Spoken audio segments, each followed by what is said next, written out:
The Late Night Alternative with Iain Lee on Talk Radio. We have ways of making you talk.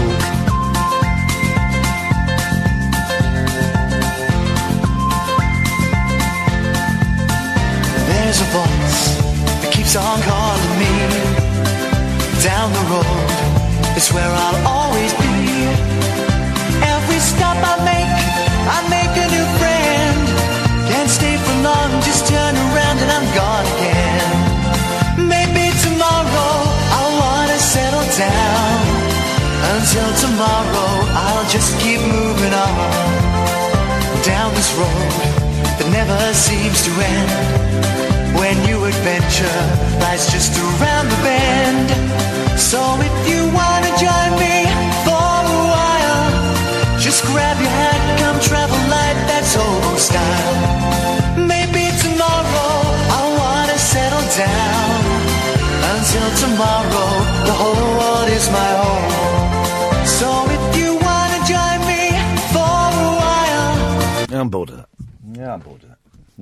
I feel we've done. The hobo. We've done the hobo. The hobo's been done, guys. We get tired of the hobo like once every 6 months. What other words are there for a hobo? Tramp? Vagrant? Homeless? I don't like the word bum. I don't like the word bum because that's an Americanism and no, bum is something different. Itinerant? Yes. A dosser? Oh gosh, yeah, that's old-fashioned, yes, isn't it? Yeah. Go on, what other ones are there? This is straight in with the games, guys. No fixed abode? No. Yeah. No, that's you wouldn't say, look, there's a no fixed abode. An NFA? No. Yeah. No, you wouldn't say that. Yeah. That's rubbish.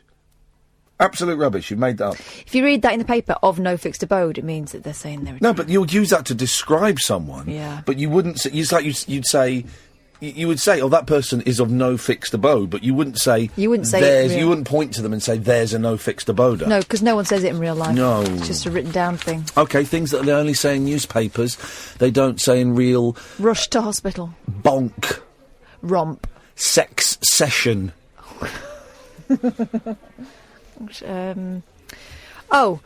When someone's wearing a dress... Yeah. And you can see their legs... Yeah. They are showing off their pins.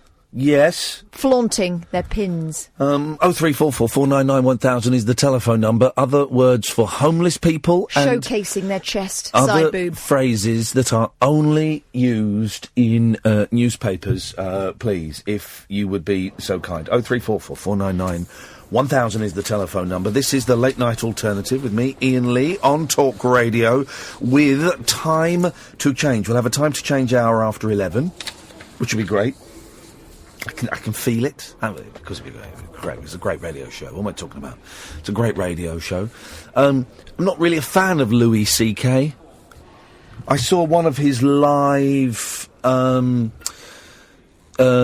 stand-up comedy sessions on Netflix, and I wasn't that impressed with it. Wasn't that impressed? All I've heard about him, really, is from Keith and the Girl, and they've been shouting about this for quite some time, suggesting that he was a pain. Well, more than a pain. Can I ask a question that might sound controversialist, and I don't mean it to sound controversialist, and it might sound insulting towards victims of sexual assault, but I definitely don't mean it to be... I'm not one of those jocks that comes and goes, yeah, but here's something, right? Because I don't. It's just something that has popped up in my head today, a thought. Go on. A thought bubble, which I'm going to pass out onto the world. And I tell you where it came from. It came from yesterday. There's an actor who was in Gossip Girl. Yes. And was in a British series, who has been accused of rape. Now, last night he'd been accused of rape by one woman. And he came out very firmly and said, I do not know this woman. I have never forced myself on anyone, and I've never committed rape. And I thought, gosh, that's a real... this is going to be an interesting one to watch, because this is a really interesting one. It's a really firm rebuttal. None of the others so far have had firm rebuttals. They've been, I can't remember. Yeah. Or, I don't remember, I don't think that happened, but both of them seeking quote-unquote treatment. So there's been no firm rebuttal. So I thought, oh, this is interesting. And then today, a second rape allegation has come out against the same man. Yeah. And it got me thinking about a conversation we had the other day about John Leslie, whose career was ruined by hints and accusations, innuendo to start with. Ulrika Johnson in an autobiography talks about being raped by a TV presenter. She never named him, did she? She never named him, but you know, people in the industry knew it was John Leslie that was being named, that was not being named, being referred to. And then when his name came out, then a string of other women came out and said they had been sexually assaulted by John Leslie. Now, I can't remember if it went to court or not. Yeah. Did it go to court? Yeah. And he was found innocent? Yeah. Right, OK, so it did go to court, and he was found innocent, but his career was over. His career was over. I think his career was also, and it was not helped by the fact there was a picture of him snorting cocaine on the front page of one of the newspapers. I remember that. But his career was over, and he went through torment. OK. So here's the thing that I'm trying to kick around in my head, and I have no liberal, lovey way of saying it. So I'm just going to say it in kind of slightly complicated language, okay? No, uncomplicated language. Just going to say it, and then we'll try and make it into something a little bit neater and a little bit more user-friendly, and then we can decide whether there's any merit in it. I'm not saying there is, or we can toss it out the window. Right, okay? Go on.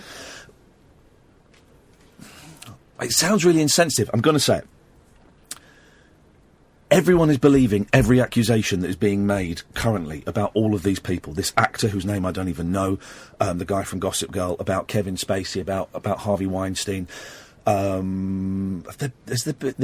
Louis C.K. Mm-hmm. Now, I don't know if they're true or not. I don't know, but I guess I'm kind of an old-fashionedist, or maybe it's because I'm a man, I don't know, but it feels like we're taking everybody who's coming out and saying that they have been sexually assaulted by someone. We are instantly believing that, whereas I kind of think that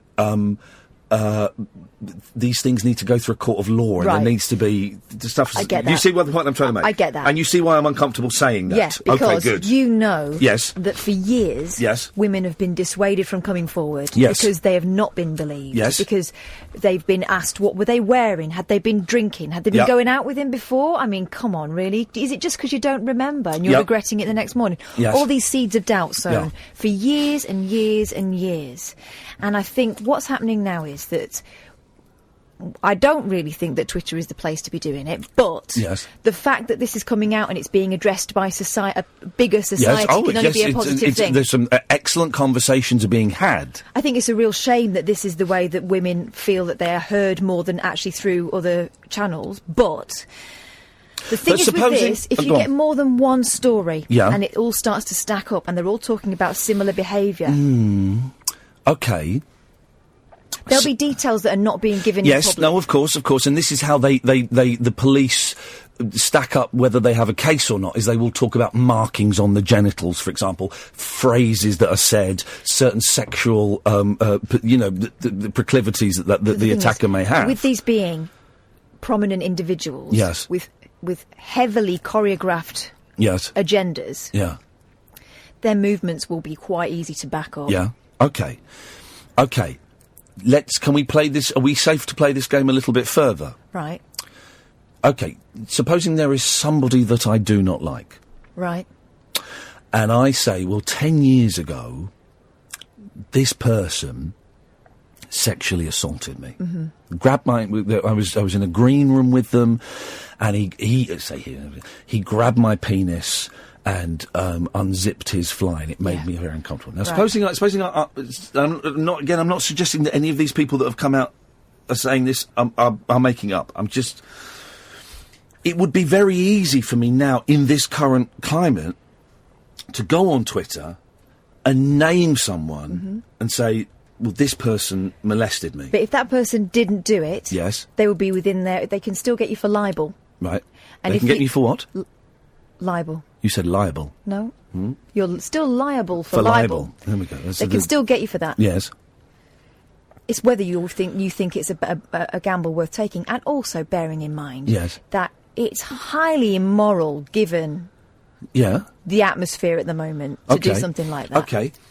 But, there are some individuals who might, whether it's on purpose or whether it's because they've got some sort of problem. I pick someone who's particularly toxic, okay, and I come out and say, this person grabbed my penis and unzipped their fly, okay? So suddenly there's a slight explosion on Twitter, okay? And then someone else goes, yeah, that bloke is an arsehole. I'm going to say... No, I don't think... You don't think that could... I'm not saying, and again, I'm not saying any of these people that have spoken up are the case. Hang on a second, because I don't want anyone to think I'm coming on doing a controversial just for the sake of being controversial. No, but we have got to hang on, let me go. It's really important I say this. It's really important I say this. And I'm not in any way casting aspersions on anybody who's come out and said these things. I'm not pointing to any particular stories or anyone and going, well, I think that smells a bit Jeff. I'm not doing any of that. But I guess, maybe it's because I'm old-fashioned, maybe it's I'm a white bloke with a penis, I don't know. I find it hard to... It makes me very uncomfortable accepting all of these things at face value without there being a legal trial. Mm-hmm. It just makes me feel... it makes me feel uncomfortable that there is... it feels like there is a trial by media as opposed to a legal process. Okay. I can see why. Yes. I mean, let's just take the Harvey Weinstein thing. Yes. I mean, that. Yeah. His reaction and the things we've found out since would suggest that actually these women were left with very little other recourse. Yeah. And thank goodness some of those women felt able to speak because it's emboldened others to come forward. And there are women that have been carrying around terrible, terrible feelings of guilt, feelings of that, no one's going to believe them, all that stuff, for years and years, and that is going to mess with you. Okay. Here's another one. We talked about Corey Feldman and Corey Haim. I can't remember which one's alive. Corey Haim is the one that died. Corey Haim is the one that died, okay. And Corey Feldman has spoken a lot recently about paedophile rings in Hollywood that abused him as a child and abused Corey Haim. And Corey Feldman has come out and said that Charlie Sheen... It wasn't him that said it. It was another friend. Oh, it's another friend who said... But he's backed it up. Okay. So, because then this is then a slightly different angle altogether. So, someone has said that Charlie Sheen raped Corey Haim as a boy, and then Corey Feldman has come out and said, yes... He knew about it. He knew about it, okay? And we have to say, obviously, for legal reasons, Charlie Sheen completely denies all of that. But then that's another different thing. That's someone saying second-hand from a dead person that they were raped. And the difficulty with that one is there is no way to pursue that through the courts, not only because the victim, if we're assuming that he is a victim in this case, he's not with us anymore, but also the statute of limitations in America means that case is null and void. Or is it 25 years or something? After 25 years you can't pursue someone. So then what? But then as a punter, which is what we are, you're then waiting for another adult to come out and say, I was raped by Charlie Sheen as a child. What I'm trying to say is I'm an old dinosaur, and I'm aware I'm an old dinosaur. And I'm just struggling to get my head around what all of this means. This is, unfortunately, a really old problem, and something that's been allowed to fester and go on for a long, long time. Yes. That we are now dealing with in a new way. Yeah. And I don't think it's going to be perfect. No. I do think it's a healthy conversation that we're having. Oh, yes. I think this is a healthy conversation Yes. And I'm just glad that finally, people are being listened to. Yeah. Because I did have a little bit of sexual abuse when I was a kid. I mean, not massively. But listen to you playing it down. No, well, exactly. And I have spoken up and I've not named maybe I have named the person, I don't know.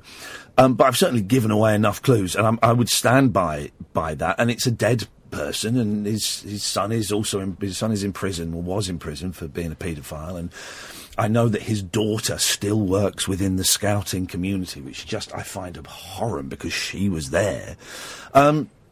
When we were all made to strip off as 8-9-year-old boys and jump around chasing a tennis ball. So where am I going with that point? So I get the thing of... I totally get why victims take years and years to speak up. That's not... This isn't in any way questioning what people go, well, why is it taking so long for these men and these women to speak up? Well, because it does, and it's power and it's suppression and it's guilt and it's shame and it's all of those things. I get that. I don't know. I don't know what I'm trying to say. Let's also look at the way it's still being dealt with. I saw in the Mail Online today, today. Oh, yeah, those guys. Right, these days they can go through your... if you don't lock down your social media, right, you better be sure that everything that you put on there is going to be fodder for someone to dredge through if you end up in the newspapers. So this woman who has been saying that as a bar manager at Westminster, she found that she was getting a lot of unwanted sexual attention. Yeah. All of a sudden, they're going through her social media. It takes 2 journalists to do this, by the way. Yeah. Going through her social media, picking out kind of quote-unquote raunchy pictures of her, wearing she's a very beautiful woman, but that shouldn't make any difference. And also talking about the fact that she likes, soft cheeses and French men and all this. So is that the idea, is that because she is attractive, and because she clearly likes to look nice, and she likes French men, in some way she's what? Asking for not allowed to object if someone makes an unwanted sexual advance. They did that the other day, didn't they, with another woman? Yeah. They so that climate's still there. They tore her to shreds. I mean, the Daily Mail is really the shit rag, and Theresa May, I hope she had a great time at Paul Dacre's birthday party last night. Nice one, Terry.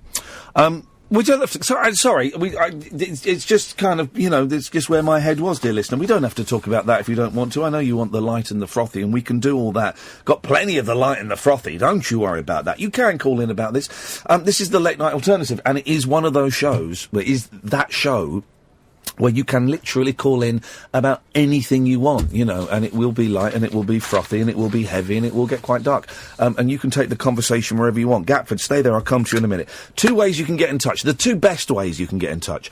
You can phone us, okay? And you can phone us about what we've just spoken about or anything else that you want to at all. I've got plenty more to talk about. The phone number is 0344 499 1000. 0344 499 1000. The second best way to get in touch is to Skype us. We have a little Skype system set up here. Basically, it's my computer plugged into the I don't know how it bloody works. Anyway, if you Skype Late Night Alternative, all one word, Late Night Alternative, and if I don't get back to you, if I see that we've missed you, I'll give you a call back, and that obviously is free, and you can call from anywhere in the world. I should say I've got this sore throat, and while it's fine, I do keep having coughing fits, and I can feel a coughing fit coming, but I think we'll be okay. This is the Late Night Alternative with me, Iain Lee, her Katherine Boyle on Talk Radio with Time to Change. 1 in 4 of us will fight a mental health problem this year. Having a mate in your corner can make all of the difference. Go online, type in Time to Change to find out more. Across the UK, online and on DAB. The Late Night Alternative with Iain Lee on Talk Radio. This is the Late Night Alternative with Iain Lee and Katherine Boyle on Talk Radio. And, of course, with Time to Change, we'll have a Time to Change hour, our last one. In the current run of them, guys, I think we can persuade them to come back. After 11 o'clock, where we talk about mental health and all that going. 0344 499 1000 is the telephone number. Someone on Twitter says, things only written in newspapers, debuting his new girlfriend and debuting a new moustache. That's true. People don't... Hey, where can I get a monocle from? And do you have to squint to hold it in? Mr. Uppity house. Do you have to squint to hold it in? And why would you only want one eye to magnify? If you're a jeweller, I get it, right? I get it, because I get it, right?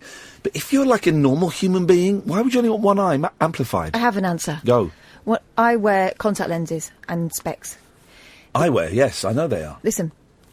One of my eyes is significantly weaker than the other. Right. So if that one was weaker and the other one was passable, then you might go monocle.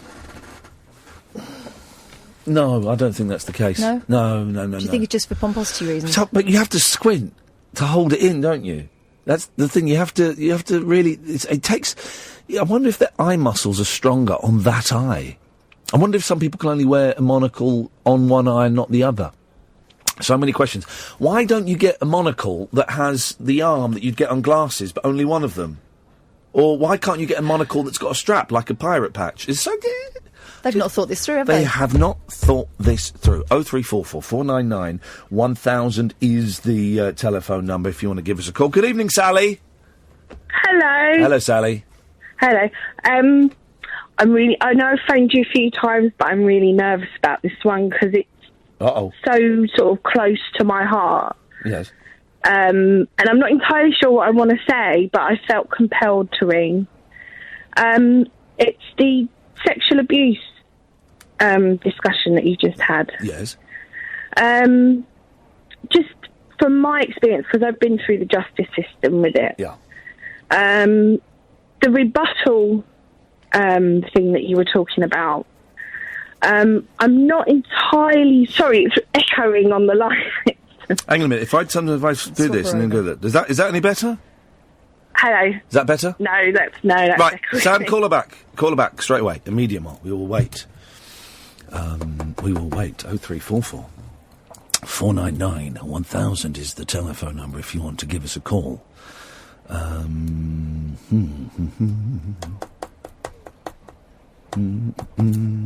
Is that any better? Yeah, that's better. There we go.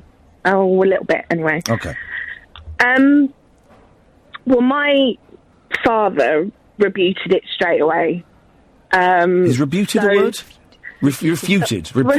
Yeah. Yes. Okay. Sorry. No. I was because I was going to get distracted by thinking rebuted. It sounds right, but I don't know if it. Okay. No. Go on. Right. Well, he did that straight away when it was. So I'm not necessarily sure that is, any idea on whether or not they've done something. No, we didn't say it was. No. But yeah, going to court is a really difficult thing to do. My case took 18 months from reporting it to actually going to court. Yeah. It completely sort of changed my life. It's even changed now.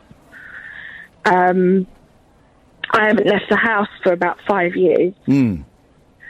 But it's... I really don't know what I want to say. It's really difficult. But I think I think people need to understand how important it is also for people to have other people come on board with them. Yeah.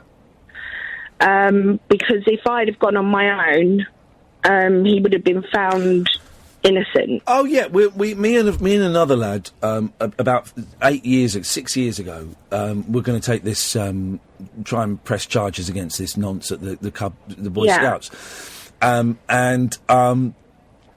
so the police were trying to get as many, lads that were there to speak up, and I know a few. There were a couple that I suspect, by their behaviour during and after that horrendous week, I suspect a lot worse happened to them than happened to me, and they refused to have anything to do with it, and so the police said, we've got a handful of people saying something, but it ain't enough, and we can't go any further. So yeah, you're right. You need as many voices as you can, giving the same, the specific details, whether they be physical or behavioural, that can then stack up as a case. Yeah, but again, with this social media, my social media was brought up in the court case. Oh, really? Yeah. Saying what? Well. They started off saying that I hate my father. Right. And I sort of said, well, yeah, obviously. Yeah. And they tried to make a case about certain things that I'd said on social media about... I once put on social media a about, it's really stupid, about Liverpool beating Man United. Yeah. My dad's from Liverpool, and I said that Man United had performed a bit like a chocolate dildo. Oh, gosh. Well, but that's not completely useless. Well, anyway. But they brought that into it, asking me about dildos and things like that, and tried to... Yeah, that's beyond the pale. That's a bit, Jeff. So the suggestion being that you clearly didn't have a problem because you could make jokes about stuff like that. No, that's unpleasant and that's unnecessary. And I think that kind of level of questioning of listen, if someone is accusing someone of a sexual crime, then unfortunately, if it's going to go to court, there has to be a thorough, because it's a huge thing that is being decided. So of course there has to be a thorough investigation. But asking people, as we've heard, those bringing up those tweets is irrelevant. And we've heard other cases where in the news where a woman's sexual history, has been brought up as though, the fact that she may have had sex willingly with two men one night means that she's always willing to have sex with two men. That means she cannot be raped. That's obviously nonsense. And those kind of questions, the ones I don't get is when sometimes when the person accused defends themselves and they question the victim. That happens. Imagine that. Imagine that. That's happened. That's outrageous. Yeah. But it's but luckily, there was three of us that took him to court in the end.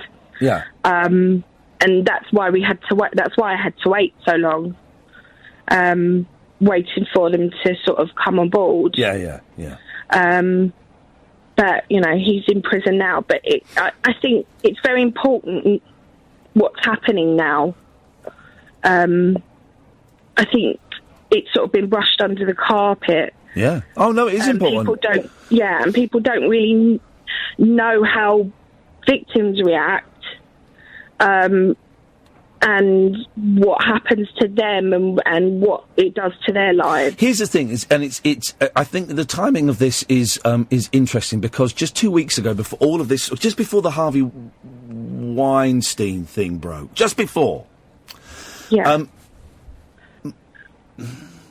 Kath and I both know someone, in the loosest sense, and I'm going to tread very, very carefully to give no clues. Kath and I both know someone who we believe is inappropriate in their behaviour with people of both sexes, both genders. Okay. Yeah. And it's really been bugging me. It's really been bugging me that I've only heard this stuff mostly through a third party. I think I'm going to tread really carefully, not give away anything. But it's really bugging me that I am powerless to do anything about this individual because I have no evidence. The people that have spoken to people I know don't, as far as I'm aware, don't want to make it a public thing. And I have heard stories from different arenas of my life. Okay, and I'm being so deliberately vague here, but different parts of my life that don't even intersect. I've heard stories about this individual, and I was talking to Catherine about this as just before Weinstein broke, and then as Weinstein broke, saying I feel guilty because I believe that this person has done inappropriate things. I'm not saying they're a rapist, but I'm saying that they have acted inappropriately. And I do not have the... what don't I have? Well, I certainly don't have the evidence, but I don't have something that I can take somewhere and say, this person is a dodgeball. I'm deliberately not saying anything about this person. There's a feeling, isn't there, that it's not your story to tell, and that's not because you're frightened of taking it forward. It's out of respect for the people who are dealing with it at a personal level. So, but you know, I really want to say this person should not be getting work. This person should not be getting work because of they have upset people that I know, and so I don't know. I don't know. difficult. Yeah, that's saying we can hope that, right? If anything were to happen that I were to find out about, I would have no qualms about going and reporting that person, right? If it was to the boss or whatever. I would hope that this environment now means that any of those people who've been involved in this feel more confident if they want to take it forward. And I just have to say, because you said something that might send people off and think it's not someone who works here. No. It's not someone who works here. So before you start playing that guessing game, it ain't. And not at all. Sally, thank you for that. Okay. I appreciate that call. Bye. Cheers. Thank you very much. 0344 499 1000. This is the late night alternative with Iain Lee on Talk Radio with Time to Change. 1 in 4 of us will fight a mental health problem this year. Having a friend in your corner can make all the difference. Go online, search Time to Change to find out more. The wild man of late night radio. The late night alternative with Iain Lee on Talk Radio. We have ways of making you talk. 0344 499 1000. I can see people calling in on Skype. Skypers, hold your horses. I will get back to you in a bit. I just want to get some of these calls in first because they've been waiting for a while. Good evening, Jason.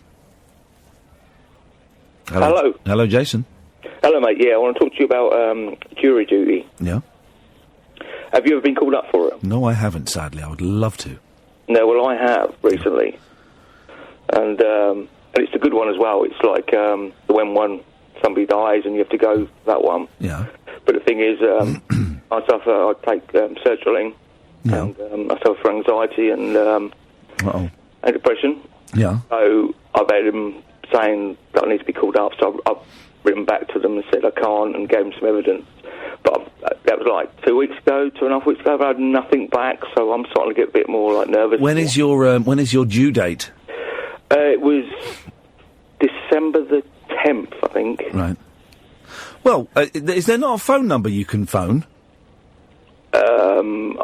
Maybe, I don't know. Hang on a minute, you've not looked... Surely you'd look at the letter to see if there was a phone number you could phone. You could phone up and say, did you receive my letter? That's true. I haven't done that yet because I've been too worried about it, to be honest. I'll try that. I was called up for jury duty, but I was too pregnant, so I rang them up and told them. And they were really? Yeah, they were very understanding about it. Barack Obama's doing jury duty.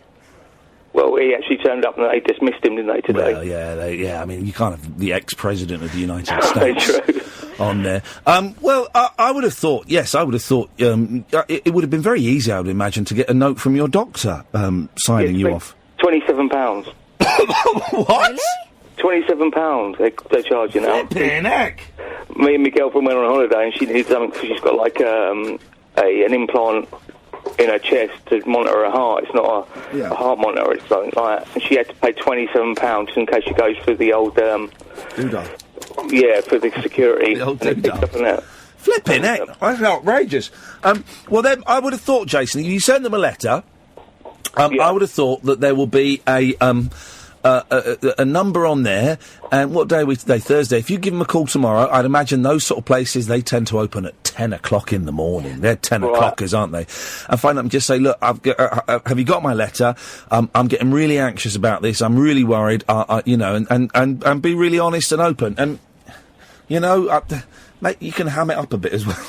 You can ham it up a little bit as well. Surely they'll have ways and means of contacting your doctor if you give them permission. I'd have thought it would have been fine. Yeah. Yeah. There's one other thing as well. Yeah. So, I went up the loft the other day, right? There we and go. I found my Commodore 64. Yeah, get in there, sunshine. This is what I'm talking about. Right. This is why he doesn't want to do jury duty. He wants to play Bomb Jack and I.O. I've got it all, right? I've got my Commodore 64, my power pack, and I've got my cassette player, and I've got loads of cassettes. Yeah. Right? Now, I'd like to do it live on your show. Yeah, go on. Boost it up. Yeah. See if it works or not. But the thing is, do you know what sort of TV I need to put it on? Because you can't hook it up to a new TV at the moment. Can you not? Will it not work on a new TV? No, not at all, mate. It's not connection to do it. Then you've got to buy a crappy old portable. You'll get a portable off of eBay for like £5. Really? Yeah. Right, hang on a minute. Let's have a little look here. This is going to... as if he needs any encouragement to get on eBay, This Jason. is going to happen. So we want... What we want is... My favourite game was Bruce Lee on there. Oh, mate! You're being... the Bruce Lee game, I was thinking about this the other day. It was nuts. You were being chased by a bloke called the Green Yammo. Yeah, that's it, mate. What was that? Who was the Green Yammo? That's not in any Bruce Lee film. And you had to get lanterns and stuff, didn't you? Lanterns, and there were little ninjas coming out after you. Yeah. It was the strangest... Right, I'm going to... old... Daily Thompson's Decathlon. Love that. I've just bought an emulator, a Pi computer that's got everything on it, including loads of Commodore 64 games. It's not the one that costs like £300. No, it cost me about... It was pricey, it was about 150 quid. Oh, right, okay. But it's got PlayStation, Commodore... Here we go, look. Mate, look, I can see one for 99p, I can see one for a £5. If you just type in old portable TV... Right. And you'll probably have to go and collect it, so make sure you find one. Or go on... try eBay... Try Free Cycle. I tell you where it's really good, actually. Yeah. On Facebook, they have on my Facebook app on my phone. Yeah. There's a button for people selling stuff, and the amount of crap I've almost bought on there. But you'll get a portable TV on there for no more than a £5. Right, so we do. So you up for that then? Mate, hooking up. Yes. I won't hook up beforehand. Good. Ring you up. Yeah. And I'll see if it works, and the actual tape thing works and everything. I'm off next week, because I'm writing a book. The week after, yes? Yes, I'll do that, mate. Thank you, my friend. Nice one, Jason. Take care, mate. Nice, mate. Bye-bye. Bye. He doesn't want to miss the jury because of anxiety. He wants to play Commodore 64. And why the hell not? One more level, Mum. One more level. Why the hell not? Let's go to Lewis before we have a break. Hello, Lewis. Hello, Ian. Yeah, son, what have you got for us? Okay, basically, I just wanted to bring the show back down a bit and go back to the sexual harassment discussion that you were having. Yep. And I basically wanted to go on the flip side. Earlier this year, I was personally accused of rape. And I just wanted to say that I'm not, for 1 second, one of the people that thinks that you should say that women cannot come forward. I'm everything about the current conversation. I'm totally for that, and I'm really supporting of it. However, there is also the flip side, and it's very difficult to know what to say or what to do where people do get accused of these sort of things, and the impact it's had on my life just from being arrested and then the next morning being de-arrested because the woman decided not to go forward with the allegation. Right. The impact that it had on my life at that point, I was absolutely fine. I was a happy guy. It really made me develop anxiety, which I'm pretty much getting over now. How long ago was this, Lewis? This was February. Okay. I was going to say fairly recently, actually. Well, yes and no. Sorry, I'm chomping on a cough sweet while you're talking to me. I'm not being rude, otherwise I'll have a coughing fit. So, did you know this? Obviously, don't give us any names or anything that could identify anybody, but did you know this person? Yes, essentially it was a girl that I was seeing for quite a while. Yeah. For about a year, into the point where we didn't get into a relationship, but she did want to get into a relationship. It got to the point where I think she knew that I didn't want to get into a relationship, and I don't know why, but she decided to go to the police. I've not spoken to her since at all. I decided to stay clear. Very sensible, why would you go back anywhere near? Yeah. So that happened then, and then it's more the impact, and I don't know what the right answer is, because you've got my situation, which I will openly say I think is incredibly rare. Yeah. Most women that come forward are genuinely coming forward for a reason, but then there is this flip side where people are being accused, and it has an impact. It's difficult on the impact. With my family, for example, my family support me full stop, and I know they support me. However, me telling them that and knowing my family knows I've been accused of that in my head still has that impact, even though I know they support me. We as people, whenever there's a story in the paper, we always think there's no smoke without fire. And do you know what? Sometimes there is smoke without fire. You know, sometimes there are things called smoke machines, and you don't need fire to create smoke. And first of all, congratulations on acknowledging that this is really rare, because I think it is really, really rare. But that doesn't in any way lessen the impact that it has had on you. I mean, when the police knocked on... What, did they come to your house and say, we're arresting you for rape? Oh, God, yeah. I was in my home. It was about 9 o'clock in the evening. I'd been out the night before, and I was very hungover and about to go to bed. Yeah. Get a knock on my door, and they come in, and they arrested me. And I can't fault the police. They were really nice about it. They weren't like happy-go-lucky. They were very formal, but they were very like, we need to take you away. We need to investigate. And that was about 9 o'clock in the evening, and then about 10 a.m. the next morning, I had a knock on my police cell. And that was the longest night of my life, by the way. I didn't get one moment's sleep. Knock on my door, some bloke I'd never seen before saying, "Today's your lucky day, you've been de-arrested. We're not pursuing any allegation against you." Never even heard that phrase, de-arrested. But I imagine that was a relief, a partial relief, but also, I suppose it could then still be hanging over you for the following days. Well, hang on, what if she goes back again?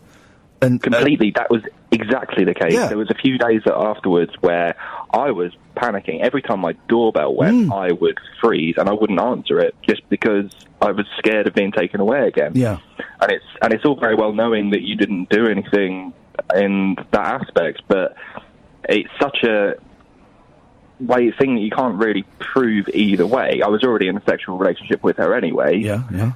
So you can't prove either way. Like, you can't prove it was rape. You can't prove it was not rape. And in that mind, when you're in that mindset, you can't think in your head, "Oh, I'm going to be fine." They need to prove it. That's the law. That just goes out the window. I'm shocked. I'm shocked and I'm saddened that you had to go through that. And it sounds like your family are pretty amazing. Definitely. How are you now as a result of it?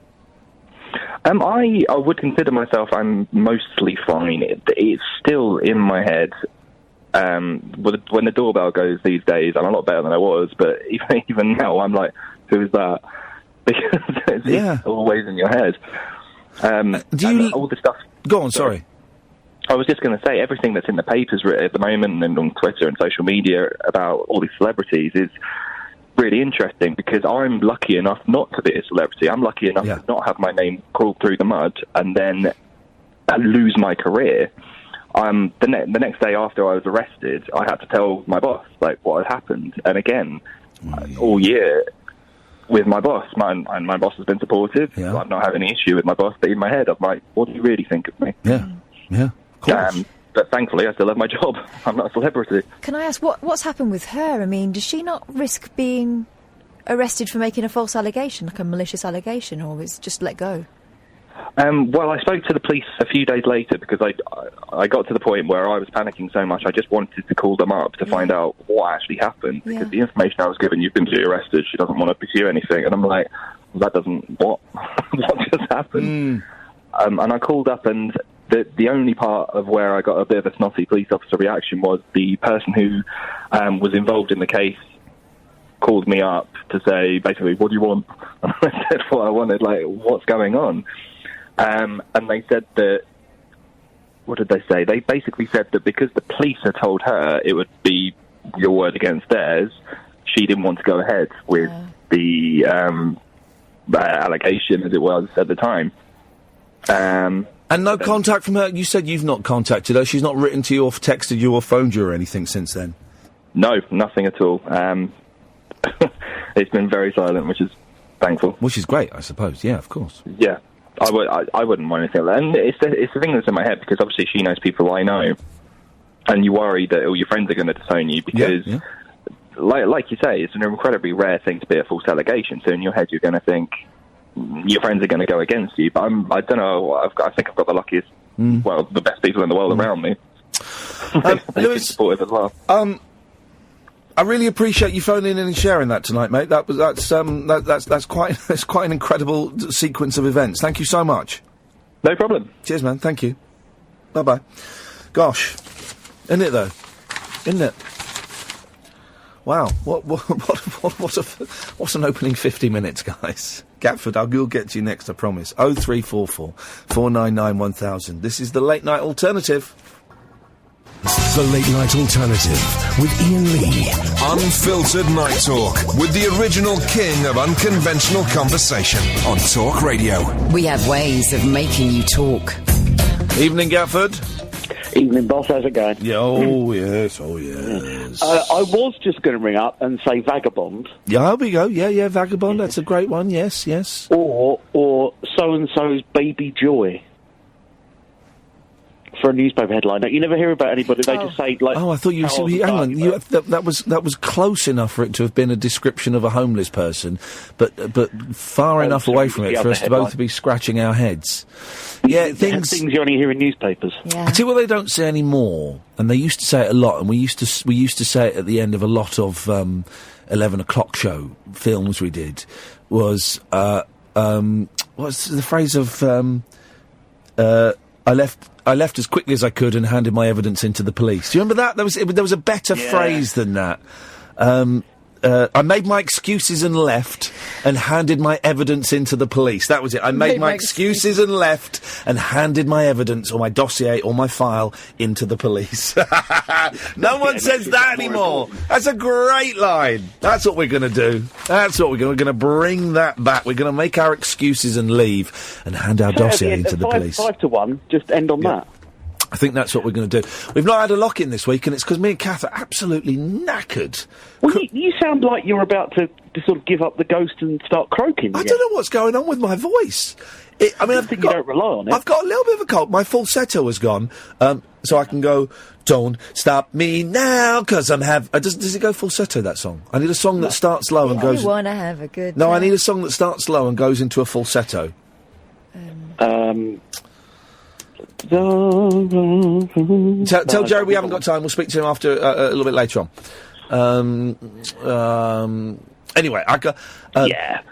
Who are you? I really want to know. Can't do it. Stop it. But my voice was my voice was worse yesterday. It's my voice. Yeah, I know. Yeah, it's fine. But I've got to tell you about. I stayed in a really creepy hotel last night. The Scooby-Doo hotel. My room was called Underwater Love. And then it was one of those hotels like in Paddington, and I tweeted it. I realised I tweeted stuff where people could find out what hotel was in, so I deleted it. But Ewan McIntosh from The Office tweeted, "Oh, is it one of those hotels in Paddington? If so, don't look under the mattress." So I spent the whole night thinking, God, what's under my mattress? Don't you live in London? No, I haven't lived in London for about 7 years. Close-ish? No. Okay. Thanks for calling, you muppet, you weird stalker. This is the Late Night Alternative with Iain Lee on Talk Radio, and with time to change, 1 in 4 of us will fight a mental health problem this year. Having a mate in your corner can make all the difference. Search Time to Change to find out more. Talk Radio. It's our Time to Change hour. Next, if I can manage to cough and splutter my way through it. If you want to phone up and check in with your mental health, 0344 499 1000. I'm Iain Lee. This is Talk Radio. The Late Night Alternative with Iain Lee on Talk Radio. We have ways of making you talk. Good morning. 9 a.m. on Wednesday, the 30th of September.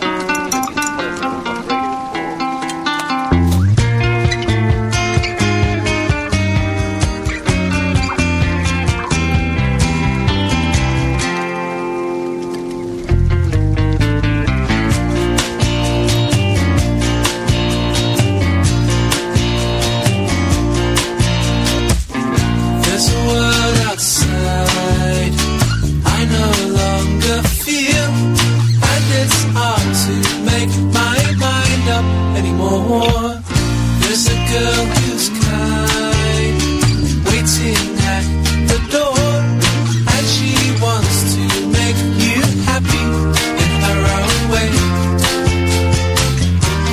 Did you notice that I was bored of everything? Did you notice that I was sleeping through the day? Feeling memories of a time when it blows my mind, but there's always another girl.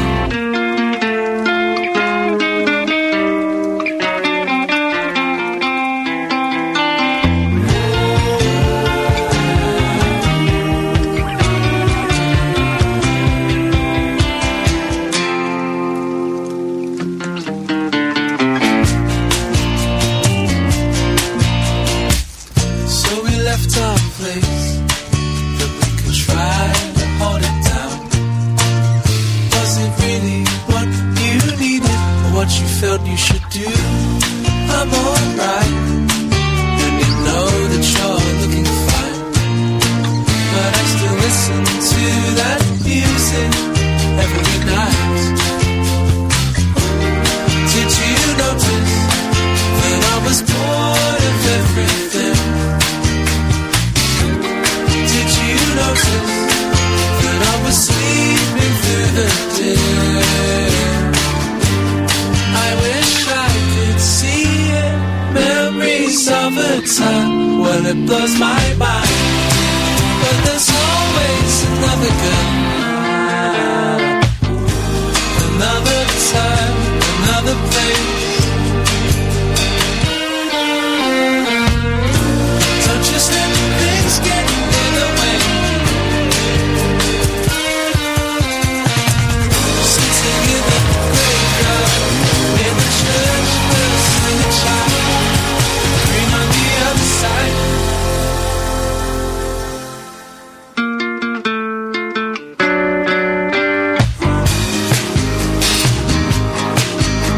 I'm on my way, and there's a world outside.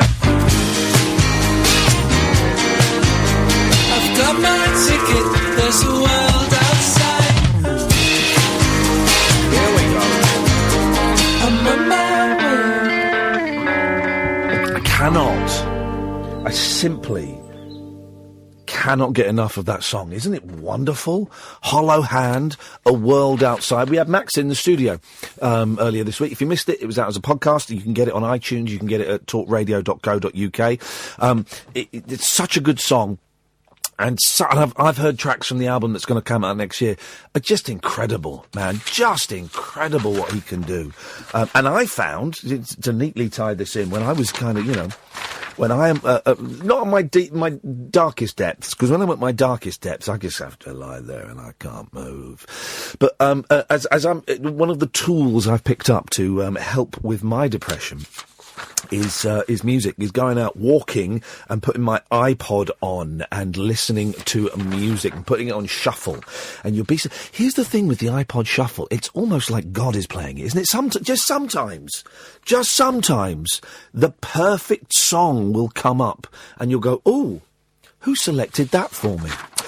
Welcome to the Time to Change Hour on Talk Radio. This is the 5th week we've done this. I think it's the last time we're doing it in this little run, but hopefully we'll be doing some more with the Time to Change people, because I've thoroughly enjoyed it, and we've had so many great emails and tweets, and guess what? Even on Periscope, apparently people have been nice about the Time to Change Hour. Imagine Periscope of all places. The last bastion of the troll. Up until midnight, we're going to talk about mental health because it's something that we should all talk about. But you know how this works, guys. You are more than welcome to phone in between now and 12 and check in and go, well, do you know what? I'm not feeling so great today and here's why. Or, do you know what?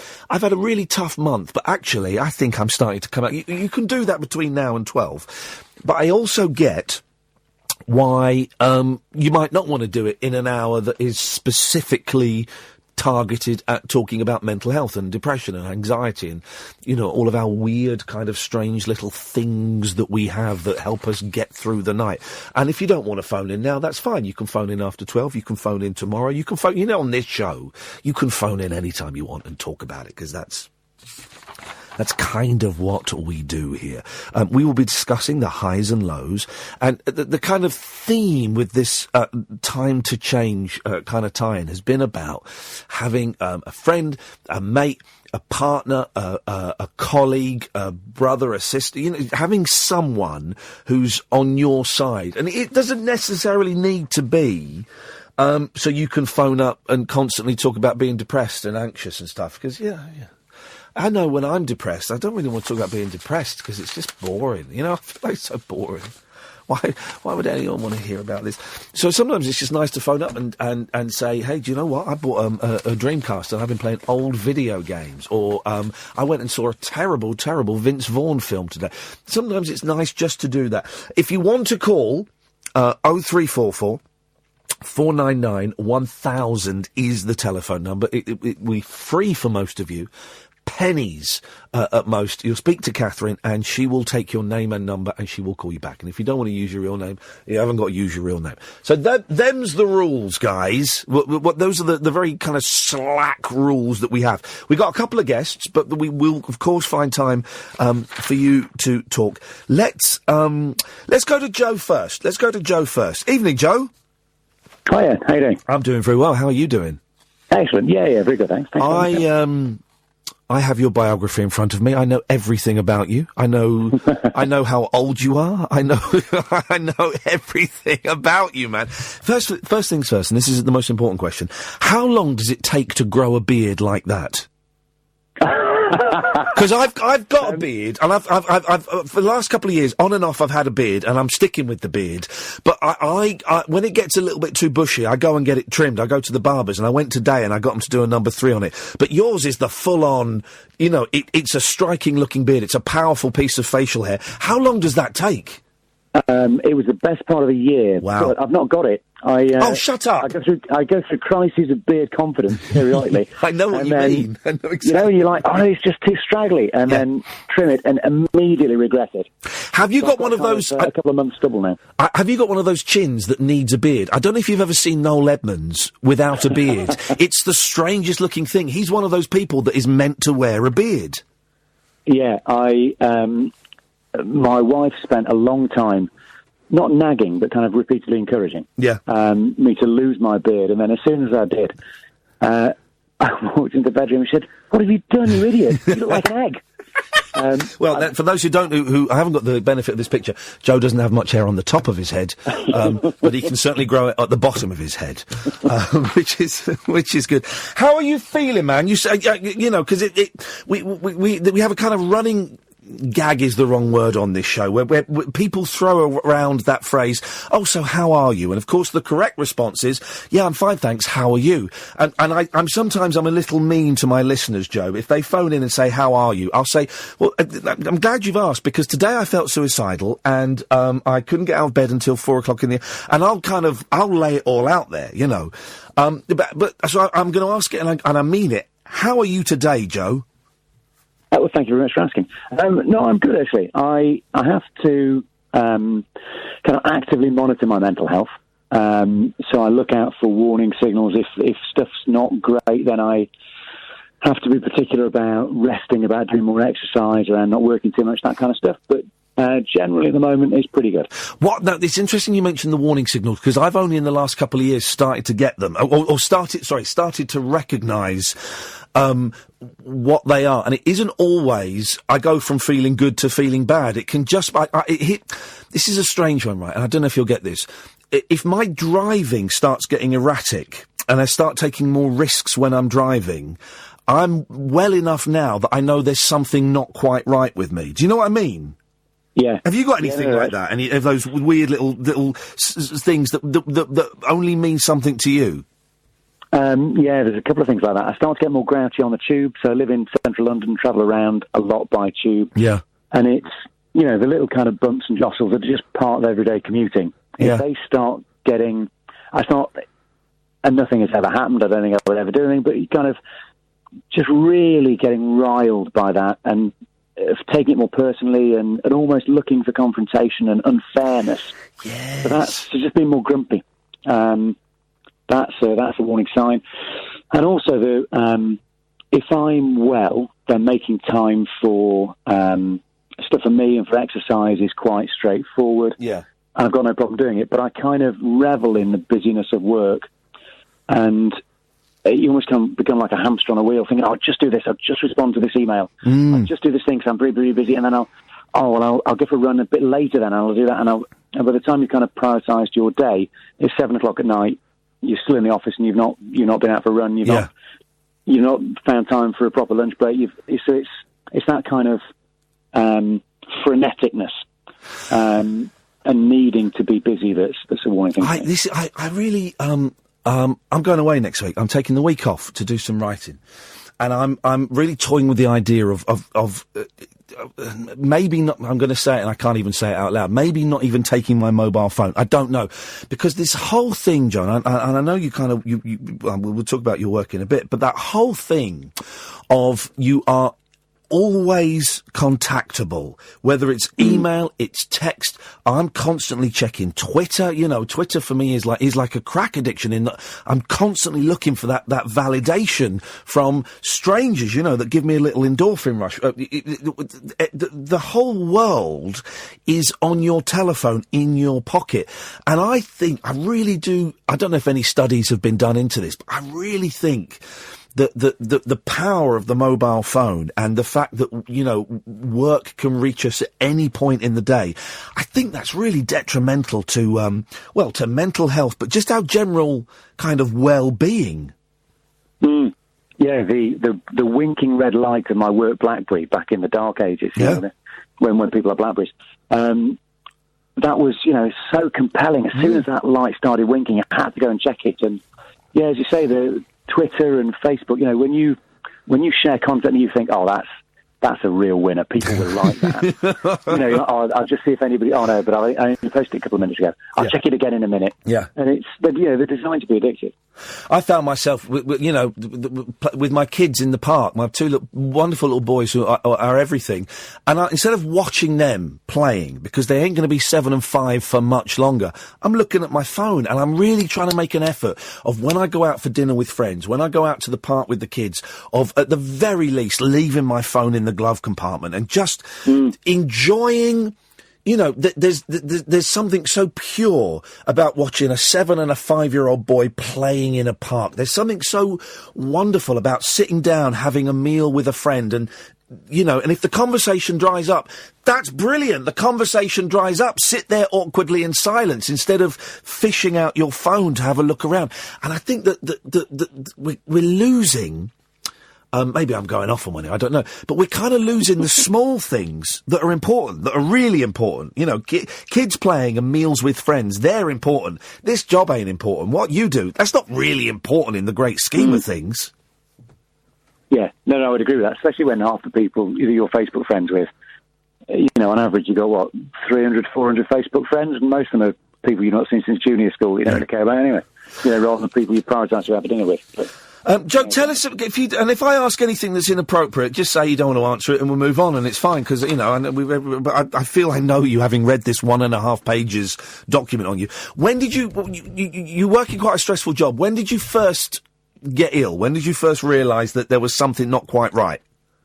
Yes, it was autumn 2009, and work was kind of increasingly stressful. And now working in the charity sector, it's absolutely fantastic. I can't recommend it to your listeners enough.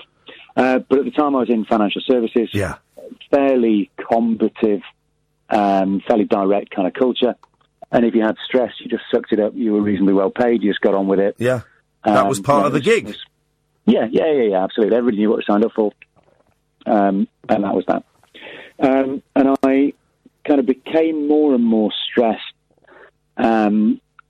It got to the point where I was kind of a bit tearful at work. Increasingly, I had to go to the toilets to cry once and then twice a day. And then it kind of came to a head one morning when I got ready to go into work. I started to cry and just couldn't stop. So I kind of managed to make it a little bit. I kind of got 10 minutes out the door, still just absolutely sobbing uncontrollably. Managed to phone my missus. She came and got me and said, look, clearly you can't go to work. I think I texted in sick. Took a long weekend, thought I was on the road to recovery, you know, just needed an extra couple of days off. And then the same thing happened the week after.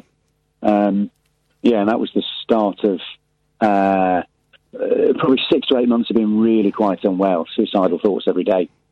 Probably 12 to 18 months to recover properly. God, there's so many questions, and there's, you know, I think it's really interesting you say suicidal thoughts, because I've had suicidal thoughts, and when I say I've had suicidal thoughts, you know, you can kind of feel the air being sucked out of the room. You know, you can feel people taking a step back.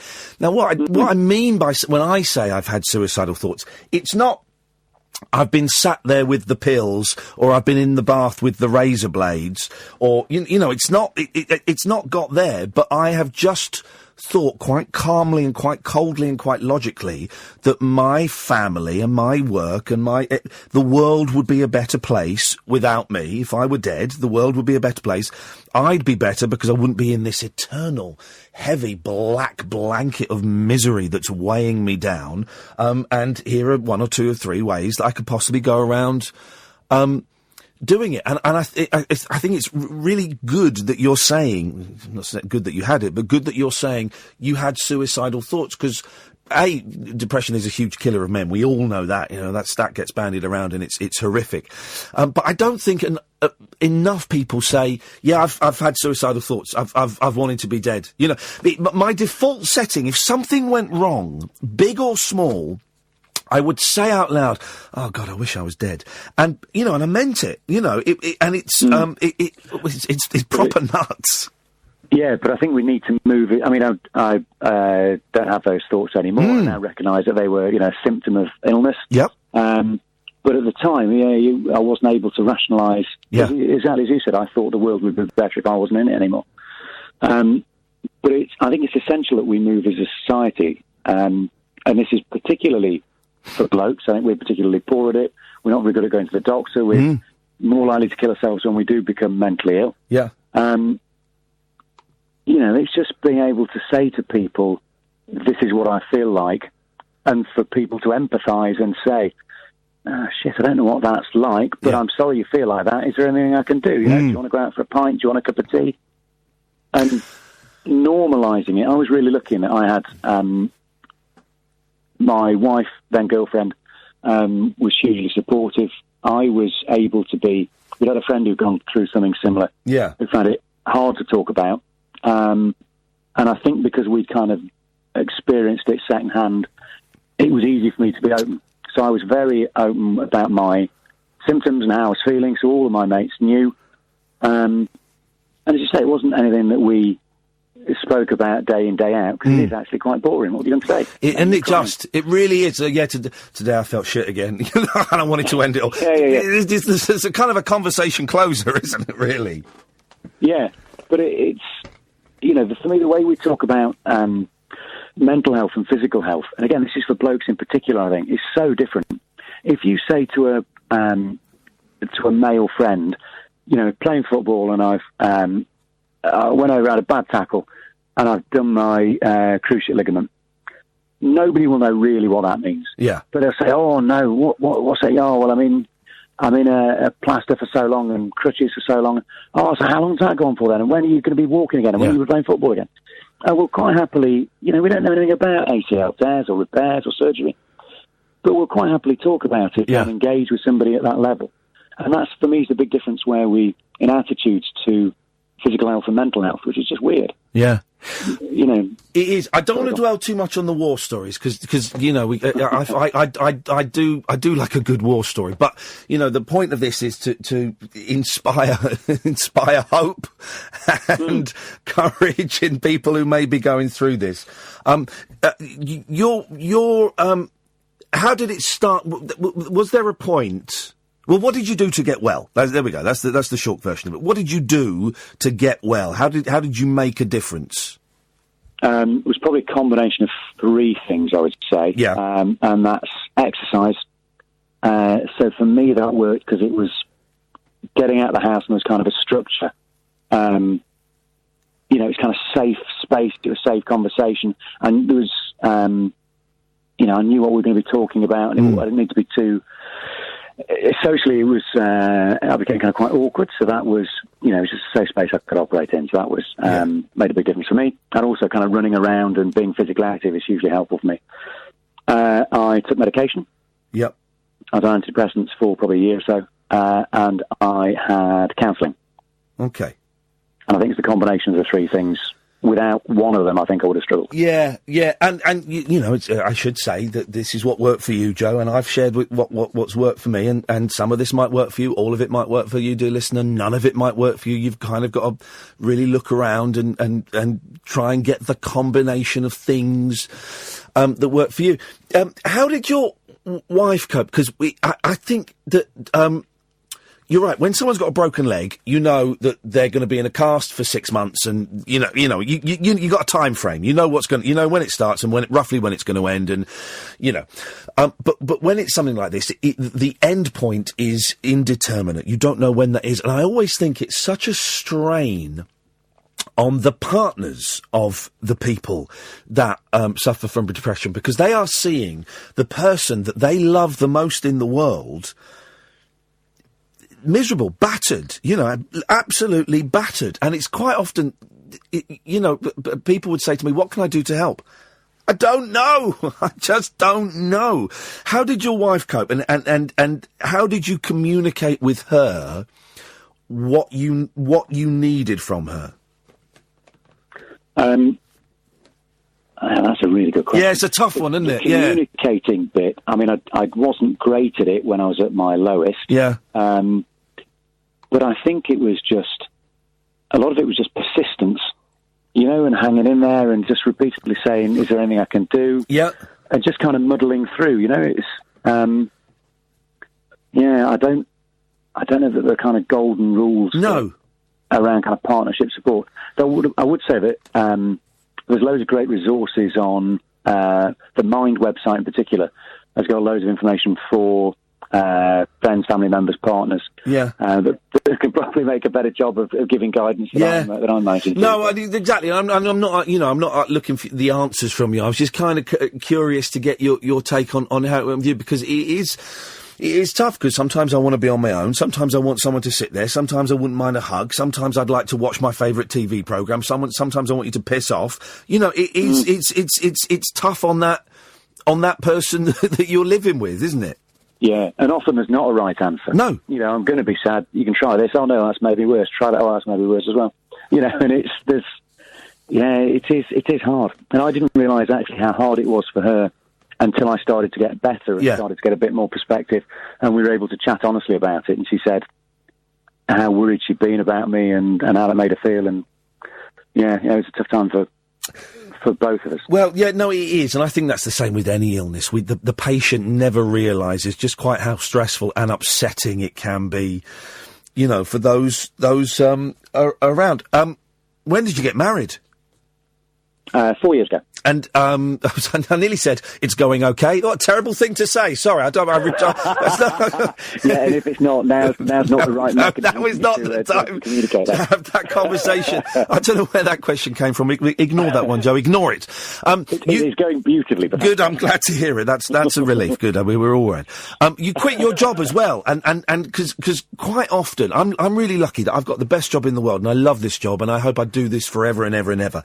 But I have had jobs that I've hated, and people often find themselves in jobs that are not good for their mental health, that are making them miserable. That must have been a big thing, though, for you to say, I'm stopping doing this, I'm not doing this anymore. Yeah, I kind of became aware that work didn't align with my personal values.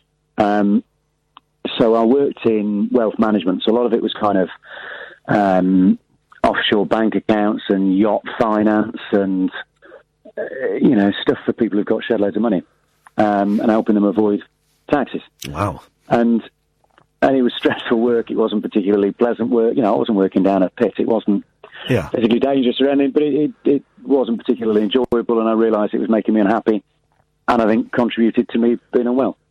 So actually, when I got to the point where it became so obvious that it was part of the problem, the decision to leave was quite straightforward.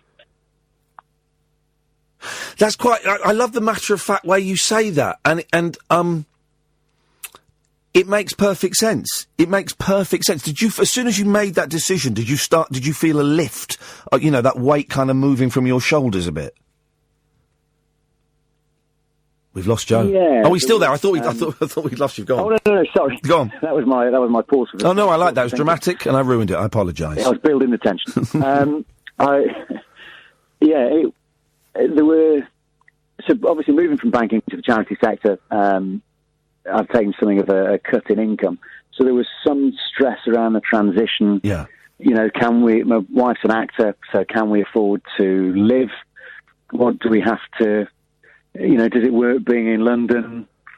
do we have to sell the flat and move somewhere smaller, or, you know. So there were lots of kind of logistical issues and stresses, but yeah, in the end it was all fine. Joe, it's really nice to talk to you, man. I really appreciate you sharing your story. I know a lot of my listeners will have identified with it. I can see on Twitter that they've identified with it. And also, I think it's important that we talk about this. Not only will people go, oh, man, that kind of is how I'm feeling, but, you know, it might be someone's boyfriend or husband or wife or son or, you know, mum goes, well, that I can understand a little bit better how that, you know, grumpy bear that I'm sharing a house with at the moment, I kind of get a little bit of a better understanding about where they're coming from, and I think that's important as well. Joe, listen, grow that beard back, man. I think you need it. I think you need it. Yeah, winter's coming on, right? Exactly, you need it to keep warm. Joe, I really appreciate your time tonight, mate. Thank you very much. No, pleasure. Thanks, talking. Cheers, Joe. What a nice bloke. There we go. I enjoyed that. Thank you, Joe. We'll speak to Brian in a minute from who's kind of all connected with all of this and is part of Time to Change. This is the Late Night Alternative with Iain Lee on Talk Radio with Time to Change. 1 in 4 of us will fight a mental health problem this year. Having a mate in your corner can make all the difference. Search Time to Change to find out more. Time to Change Hour on Talk Radio. Search Time to Change. The Late Night Alternative with Iain Lee on Talk Radio. We'll get you talking. This is the Late Night Alternative with Iain Lee on Talk Radio with Time to Change. I apologise, dear listener, I'm now sucking a cough sweet. Otherwise I'll have a coughing fit. They're coming from nowhere. I can feel them coming. I just start for literally about 3 or 4 minutes. This horrendous cough. You saw one earlier on, didn't you, Kath? Couldn't stop coughing. So I've got a cough sweet, so I apologise. I enjoyed that chat with Joe. He seemed like a nice bloke. We're going to speak now to Brian Dow from Time to Change. Now, Brian, good evening, Brian. Good evening. It says here, you are Director of External Affairs at Rethink Mental Illness. What the hell does that mean, man? Well, it means I do lots of affairs. Lovely. And they're mostly external. No, it means I have the pleasure and the privilege of being responsible for Time to Change. As you probably know, and your listeners know, Time to Change is a national campaign which is run by Rethink Mental Illness and Mind. Yeah. And I'm lucky enough to take care of that Rethink Mental Illness. So that's what we be directed. Good, thank you, and I'm glad we, you know, I've thoroughly enjoyed the last 5 weeks, I think it is, that we've been doing this, and we've had some great calls about it, and we've had some fantastic guests. And a lot of good feedback. Can I ask, how did you... Because I've got your CV as well. I know everything about all of you. Really? Yeah, I'm sorry about that. You work for the BBC as well. Never mind. How did you get involved in all this? What kind of drew you towards working in this field? Well, to be honest, I'm like the 1 in 4 that you've talked about a lot. Yeah. I mean, I am, you know, I have brothers, and there's a number of my brothers have mental ill health, and so I've always it's been something that's really always interested me. Like, you know, it's lovely to think that you could kind of turn up at work and your day's labour could make a difference, not just to you know, people that you never meet, but people that you actually are intimate and close with. So that's what drew me to the cause, and you know, I hope that it's the thing that makes me get out of bed in the morning. It's the thing that makes me feel really proud to do what I do. We're getting better at talking about it, aren't we? I remember years ago when I was a kid, no one would say the word cancer. It was always, they would always either say the big C, or they would just go, mouth, oh, he's got cancer. No one would say it. And then kind of in the late 80s, the 90s, we you know, were able to talk freely about cancer, and it saved lives, and it still saves lives, because, you know, we're all encouraged to check ourselves. And it really feels like, certainly in this century, the last 15 years or so, we've got better at talking about mentally. I'm really sorry, I'm sucking on a cough sweat. I don't want to cough, Brian. Sorry. That's okay. I've got chili peanuts. Okay, well, good. There you go. We've got better, haven't we, in talking about mental illness and talking about the fact that suicide kills, you know, a hideous amount of men, and talking about depression and anxiety. I know there's a long way to go, but we are improving, aren't we? Yeah, we are, and I think that's exactly the right comparison, actually, Ian, because, you know, if people don't talk about what they're experiencing, and obviously, you know, if you have cancer, then you're at very, very, very serious risk, aren't you? You know, cancer can be a fatal disease, sadly. And if you don't talk about it, then friends don't encourage you to go and see your doctor, and you don't get diagnosed, and you don't get the treatment on time, and life can turn out to be a lot shorter than it would otherwise. And in a way, I guess it's exactly the same parallel, that being able to talk about, as Joe did, and you've done over the last 5 weeks, and in fact, over the last few years, brilliantly, just breaks down the taboo and makes people think, well, actually, this is normal. It is okay to talk about this. It is okay to say, look, I need some help. And what's been really brilliant, actually, if I can say this, is, the way that you've talked about this, and the way that Joe talked about this, and the way that so many more men are beginning to talk about it, is really the kind of change that I think we all want to see. Because, frankly, let's face it, men are not particularly good at talking about their health, physical or mental. And if they don't talk about their physical health, and if they don't talk about their mental health, then actually, as you say, the prospects are far worse in life. So this is what's so inspiring about this programme, actually. Now, the theme for the last few weeks has been about having a friend or a mate or someone, a mate in your corner has been the line. Why have you focused on that? Why is Time to Change focused on that? And why do you think that is so important? Well, you probably wouldn't believe the amount of research that went into to get into that point. But, I mean, in short, right, if you think about it in really simplistic terms, what does a bloke's response tend to be when a friend tells them there's something wrong?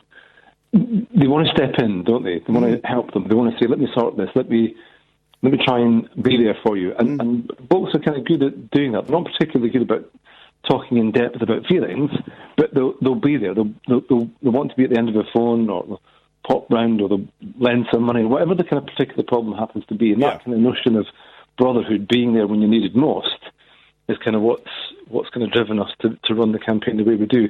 And I think that's getting through, because I think that's what men tend to do. They might not want to have kind of long, tortured conversations, as you were saying, I feel like this or I feel like that. But it's, what can I do? What's the practical thing that I can do to make you feel better today? I might not be able to solve the problem, and I'm certainly not going to be able to make it go away, but just kind of being there to help you on that particular day is that kind of bullish response, and that's what we're doing about it. And it can be a small thing, it doesn't have to be, we're going to sit down for 6 hours and we're going to discuss your relationship with your parents, and it can be like, listen, I've got half an hour free this afternoon, do you fancy a quick game of FIFA on the Xbox? Or, why don't I meet you in town, we'll have a quick lunch, I've got to go, even if it's a short break from the noise in your head, it can just make such a big difference, can't it? Well, exactly. And the thing is, you're not going to solve the problem, are you? No. Because if somebody's got a kind of long-term mental health problem, it's not going to go away with a 5-minute conversation, or indeed that game of FIFA. But being there when you're needed, stepping in, being that kind of friend, makes a difference at the time. And anybody who's had any kind of mental health problem will tell you that's the thing that made a difference. If people want to, we've been saying, go online and type in Time to Change to find out more. What have you got online? What are the resources online that people can go and find and have a look at? Well, there's everything I think you'd probably need, from descriptions of what kind of different mental health problems there are. I mean, we sometimes talk about it quite generically, don't they? But, if you had depression, it's quite different from schizophrenia or psychosis, for example. Some tips and tools on how to talk to people, because often that's the thing that kind of scares people. You were saying that earlier on. You say to somebody, "Look, I'm feeling a bit suicidal." It's like you've kind of announced you've got a E. coli. It's a particularly infectious disease, and people kind of bolt for the exit. Actually, that's generally because people are worried about making it worse and saying the wrong thing. So some tips on how to approach that kind of conversation to kind of build a bit of confidence. So really all the kind of support that somebody might need to step in to be that friend at the time of need. And it's interesting what Joe said. He found the 3 things that work for him. And I know a lot of people, they've tried medication and it didn't work for them, or they've tried, it really is, I go to the doctors all the time, and I'm telling them everything and dropping my trousers at the merest cough. Some things will work better for some people, and some things won't work for others. And it really is finding that here's that word, holistic approach that works for you. Whether it is medication, whether it is therapy. I was lucky enough that when I was seeing a therapist, I could afford to go and pay a bloke, and I could afford to go and pay a really good bloke. And maybe the therapist you're seeing isn't actually the right therapist for you. Maybe the medication that your GP is giving you, that might not be the right it can take a while, can't it? Is what I'm trying to say in a roundabout way. It can take a while to find the tools that work specifically for you in making you feel better. Yeah, that's exactly right. And sometimes, in a way, that's what's so frustrating about the wrong kind of help, when somebody just says, oh, just do this or it will get better. Yeah. Because, as you say, there's a lot of trial and error of finding out what might work. I mean, I do think there's, a couple of things that tend fairly consistently to help people. But there's definitely something around a routine, making sure that you're doing certain things, just almost to get the engine started in the morning. Yeah. There's a lot of evidence about physical exercise, actually, and it doesn't have to be, you don't have to kind of try and race Usain Bolt down the road. It can just be literally getting up, walking downstairs, picking the paper up. Do people pick the paper up anymore? I don't know if they do. That feels a very old-fashioned thing. Yeah, they might pick papers up blowing around the street. Yeah, but that's it. But even just going downstairs, and going back up the stairs, that can kind of, you say, kickstart the engine a bit. Yeah, I mean, and somebody told me once about a kind of really great technique that you come in from work after a really stressful day, and listening to Joe talking about being in the kind of industry that he was in and the kind of wear and tear that kind of imposed on him. And, what's the temptation after a day like that? You come in, you have a few bottles of beer, tempting, pleasurable. Does it help? Question. And what he started to do was kind of putting his trainers next to the door. Yeah. And it was just a little, okay, well, I'll put them on then and I'll go for a little run. Just little techniques to almost trick your brain into doing some of the better habits rather than the kind of poor habits that might actually exacerbate the problem. Brian, listen, I'm going to let you go because we've got a couple of calls lined up, people that want to kind of share their experiences. I've really enjoyed the last few weeks, and I hope that you guys felt that you've got kind of some stuff out of it. And I think we've had some really interesting stories, some really good conversations about it. And the thing as well about talking about it now is it might just plant a seed in someone's head, that perhaps isn't ready to get better yet, or isn't ready to get out of that bed yet, or address their issues. But some point down the line, they might just remember what you just said, or they might remember what Joe said, and feel inspired to start making making a change is not quite what I mean, but just to start addressing the situation that they find themselves in. Well, do you know what? And they'll also remember what you've said, Ian, because you've been fantastic over these last few weeks, talking as honestly as you have done. So, big thanks to Talk Radio for doing this and kind of bringing it into the nation's living room in the way that you have. It's our absolute pleasure. Brian, thank you so much, mate. Take care. Take care. Thank you very much indeed. Brian Dow from Time to Change. 0344 499 1000. Tim, stay there. We're going to come to you in a second. This is the late night alternative. My voice is just about holding up. With me, Iain Lee, on Talk Radio with Time to Change. Time to Change Hour on Talk Radio. Search Time to Change. The radio show for people who know the best part of the day is the night. The Late Night Alternative with Iain Lee on Talk Radio. We'll get you talking.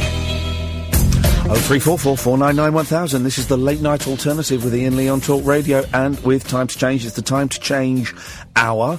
After midnight, you can still call in about this stuff, but then we'll also carry on with what is big. Actually, it's quite a heavy show today, isn't it? Light and shade, dear listener. Let's go to Tim. Hello, Tim. That's you, Tim. Hi. Hey, hello. man. How you doing? You all right? I'm all right. Yeah, I'm based in Shanghai, in China. Oh, yeah. And basically, the message that I would like to basically convey is that, when you're talking about depression, anxiety, really, for me, medication sometimes works, not all the time, but I think the most important thing in life is balance. Yeah. Something that I've never been able to achieve.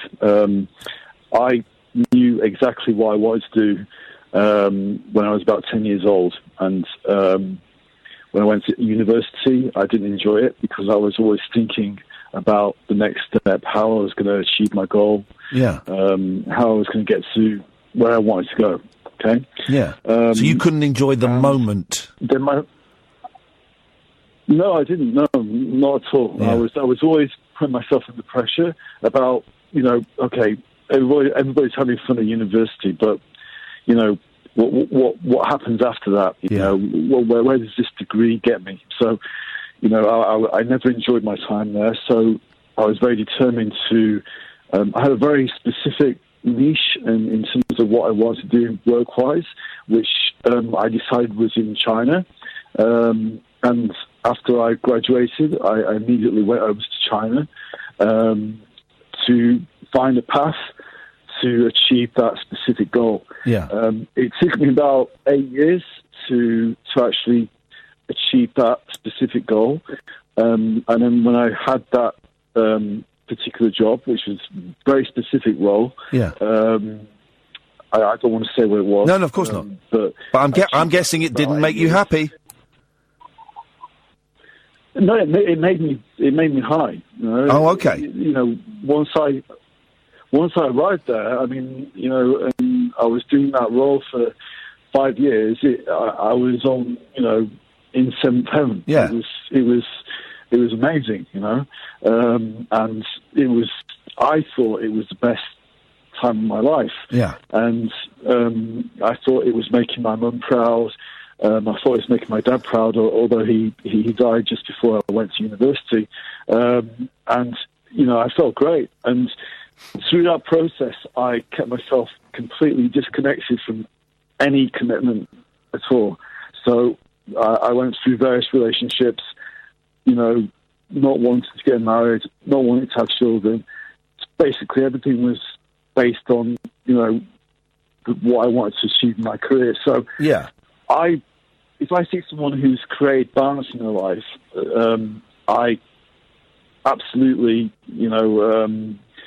admire them. I think that they are the people that have been more successful than me in life, because once I achieved my goal, I planned to come back to England, but then I got another opportunity in China, and I took that because it was very appealing.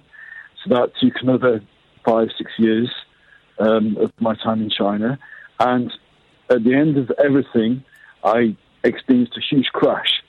Okay, and that crash was realizing that I had nothing. I had nothing. No family, no connection with my extended family. Yeah, I've been out in China for 20 years, and basically, was it worth it? And the answer is no.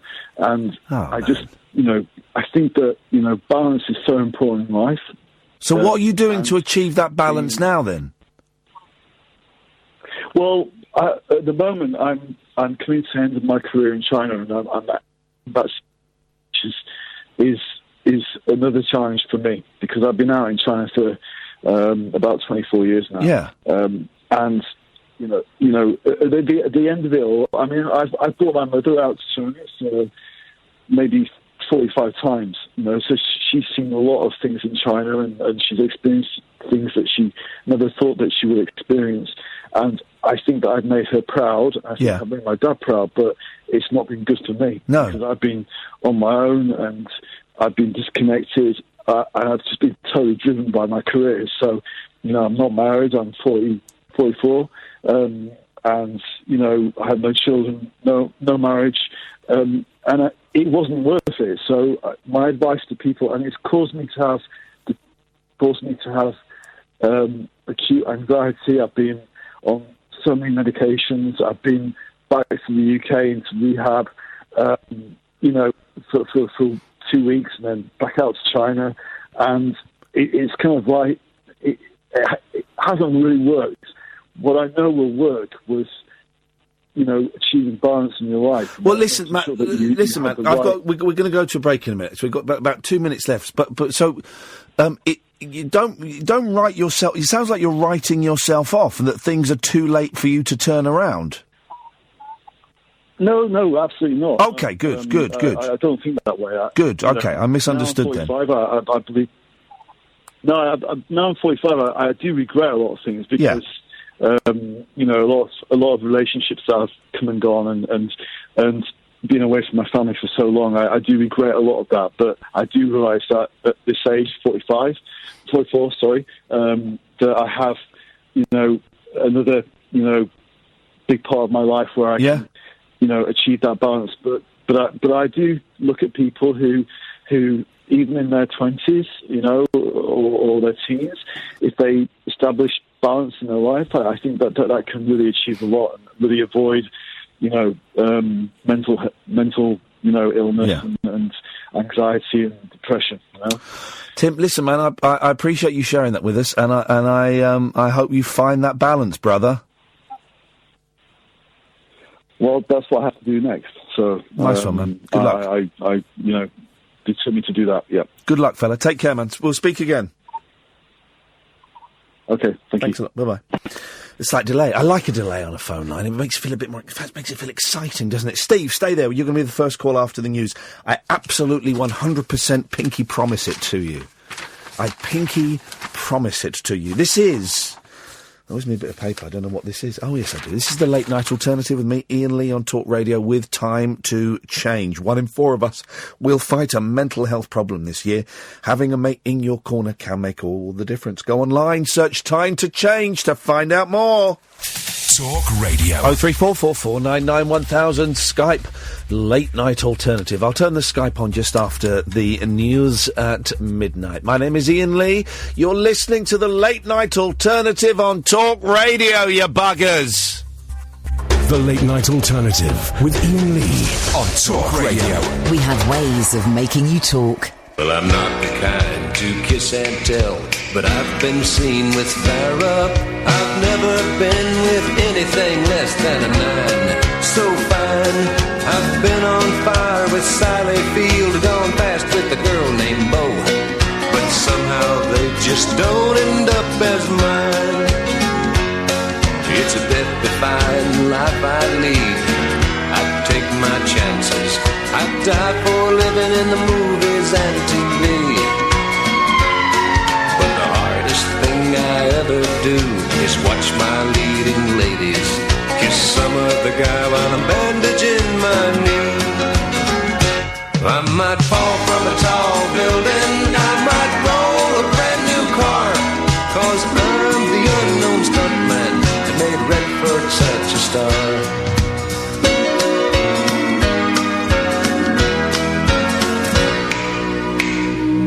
I've never spent much time in school, but I taught ladies plenty. It's true, I hire my body out for pay.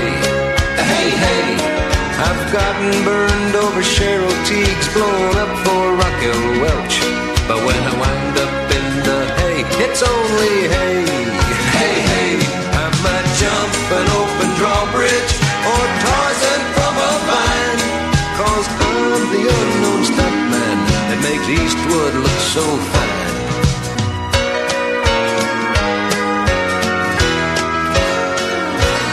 Look at that. That's what I call timing. That's what I call timing, guys. Just back from Jimmy Riddle there. With perfect timing. This is the Late Night Alternative with Iain Lee on Talk Radio with Time to Change. 1 in 4 of us will fight a mental health problem this year. Having a mate in your corner can make all the difference. Search Time to Change to find out more. Good evening, Steve. Yeah, Ian, how you doing, mate? I'm croaky as hell, man, but I'm fighting fit, sir. What have you got for us? Just calling in on the depression stuff and also the sexual activation stuff, mate. The sexual activation stuff. Accusation. Sorry, I thought that sounded slightly wrong. Start off with the depression stuff. Go on. What's going on with you? Mate, I've been depressed on and off since 1993. Yeah. I think I was first diagnosed suicidal in 1993. Been taking antidepressants on and off since then. Yeah. Medication has changed over the years. I'm now taking the same stuff that you're taking. Yeah. I did actually bang on a load of weight when I first started taking it. I've managed to shift that. Oh, have you? How did you manage to shift it? Believe it or not, mate, by following a diabetic diet. Oh, which really? was brought up by a guy called Banting. Now, I've heard this name. Yeah, he's quite revolutionary in dealing with diabetes and treating it with the way you eat and exercise. Yeah, literally, mate. It's just about cutting out all carbohydrates and getting most of your fuel from protein. But hang on, carbohydrates are like bread and pasta, yeah? Oh, man, I love bread. I love bread and pasta. So do I. I love it. I was addicted to bread, pasta, potatoes, crisps, you know. Just imagine a pasta and crisp sandwich. Oh, I mean... Yeah. Goodness. Yeah, my big one was cheese on toast. Oh, day, mate. Dirty boy, dirty boy. But, literally, I eat about 30 grams of carbs a day now, mate. I exercise. Yeah. I've managed to drop 18 kilos in 5 months. Flipping it. Here's my thinking around this, Steve, right? Christmas is coming up, so there's no point in me trying to lose weight now, right? Because do it after Christmas. I'm going to do it after Christmas, and it's not that one. You know, it's not. There'll be something else after that. There won't be. I'm gonna. You know, I'm not going to go nuts at Christmas, but I'm going to enjoy Christmas because that's what we do. And after Christmas, I'm going to speak to my doctor about changing my meds, and I'm going to start really, really looking at trying to lose some weight and really working on it significantly more than I have been recently. Yeah. It's easy enough to do once you set your mind to it, mate, but you do have to put your mind to it. Nice one, Steve. Well, I'm going to look. You've inspired me. But how are you doing now, though? You're, where are you now? I'm actually okay at the moment. I say I'm surviving, mate. Yeah. I say I'm surviving. I'm still taking quite a high dose. I'm still taking 60 milligrams a day, mate. Whoa. Which is knock an elephant out at bedtime. Yeah, that really. I'm on 45. I've gone up to 45, and that is, if I'm awake an hour after that, something's gone wrong somewhere. That does send you. Do you get the dreams though? The anxiety dreams? I've only had one dream. Right. Oh, real? Wow. Gosh. I wasn't even before I started taking it. I wasn't a big dreamer anyway. I could barely ever remember dreams, and I've literally had the one dream since I've been taking it, and it was bizarre, mate. It was beyond bizarre. Yeah. Well. It wasn't really anxiety, it was just totally bizarre. Oh, man. It takes me to very dark places, I'll tell you that. Right, okay. No, I've been fortunate in that sense. My main problem was I packed on a load of weight. Yeah. But, no, couple of reasons I called tonight. I've been listening forever, mate. Well done. From when Talk Radio was doing test broadcasts. Hey, look at you. You're a hardcore geek. We like you. You're my kind of people, Steve. This is the first time I've actually called on any of the shows, and I do listen pretty much all day long in the car. Good for you. That's brilliant. I'm really pleased. Thank you. But as far as the sexual accusation stuff goes, mate, I was abused when I was a kid between the ages of 11 and 13. Yeah. Kept it to myself until the year 2000 when someone basically, very, very good friend of mine, basically put it to me that I'd been abused by this person. Wow. Gosh, that's a strange confrontation. Yeah, she really did care about me, though, mate. She really did care about me. Turns out that the person in question had abused myself and all three of my brothers. So, like, once I punched him in the head and, like, told him to do one, he went on to one of my brothers and then went on to the other two. Nice guy. He also basically... Like, it wasn't until 2000 that I actually got the guts up and went to the police, and because of all the names that I gave to the police, they investigated it for, like, probably 6 weeks, and they came back to me and they said, like, nobody's willing to go with you. Yeah. One of your brothers is willing to go with you. No one's going to go with you. You're going to get cross-examined. They're going to walk all over you. Like, you might as well drop it, mate. And I said, well, is that your recommendation? And they said, yeah. Wow. Well, hang on, wait for it, mate. Here we go. It gets better than that. Oh, here we go. It gets better than that. God bless the Met. God bless the Met, mate. Yeah. 2011, out of the blue, I get a contact from an officer, like, investing a case involving, guess who? This fella. This fella. Turns out, by the time it got to court, there was 26 that were willing to go to court. Wow, flipping heck. 26. Incredible. Problem is, mate, it goes on my conscience, still to this day, that he went on your brother's. What if I'd done something when I was 30? Yeah, of course. I can understand that. And you know that is nonsense, you thinking that. Oh, yeah. You know, logically you know that, but yet you're still going to carry around that guilt that you know, it's your fault that these other kids got raped. Yeah. Definitely, mate. Definitely. Oh, man, the good news is the nonce is sitting in Belmarsh with. Get in there. I think he's got. What are we now? We're 5 years on for the case, so he's got another 23 before he even gets parole. Well done. Now listen, as someone, the person that was doing stuff around, when I was a kid, he died. His son went to prison later on, but the fella died. So I've never had that feeling of knowing that they've got locked up or something. How does it feel? Standing there, looking at him in court, giving evidence in Crown. Right, so it's a yellow card. It's a yellow card, guys. Don't worry. Sorry, mate. I said, I want to look this guy in the eye as I give evidence. That's incredibly brave. And I tell you what, mate, I stood in the witness box and I looked at the guy and I gave my evidence. Hardest thing I've ever done, mate, standing up in court, telling people you've been abused by someone, mate. Hardest thing I've ever done. But I tell you what, mate, I had my day in court. My three brothers had their day in court. Oh, brilliant. One of their kids who got abused by him had their day in court. Out of all the kids that were abused, there was only one girl that went to court, because this guy weren't fussy, he did both. Yeah. Yeah. Steve. Mate, out of all the kids that went to court, the girl got the hardest time. Really? What, from his defence? From his defence, the girl got the hardest time. Wow. Which was, as far as I'm concerned, mate, that was bang out of order. Well, yeah. But, you got him. Yeah, mate. You got him. Banged up, he's on his own special little nonce wing, he's got his own number, and he's, like, happy as a sandboy for the next 23 years.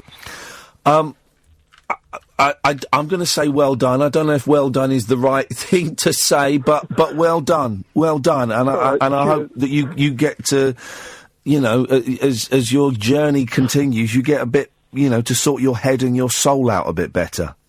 Yeah. Thanks for that, You've been through a lot, man. You've been through a lot, brother, and I wish you the best. All right, mate. One last thing. Yeah, go on. Your B-sides thing. Yeah. Check out "Children of the Ghetto" by The Real Thing. Now, I don't know much about The Real Thing. Were they like a sort of disco, funky disco group? Funky disco band from, like, the 90s. Yeah. If you listen to them, they sound American, but they were actually all from Liverpool. Yeah. They brought out a single in the 90s, which was... From the 90s? I thought they were from the 70s. No, they went... Oh, actually, it may have been the 80s, mate. Here we go. This fella's don't know what he's talking about. Your Honour, this guy is a liar. I have evidence. He's confusing the decade of The Real Thing. The track that they brought out was called "Can You Feel the Force?" Right. But the B-side was called "Children of the Ghetto," and it must have been about 50 times better. And the best it's often the way, isn't it? It's often the way. Steve, thanks for your call, man. I really appreciate it. I hope we get to speak again soon. All right, mate. Thanks for taking the call. Appreciate it, buddy. No worries. Take care, mate.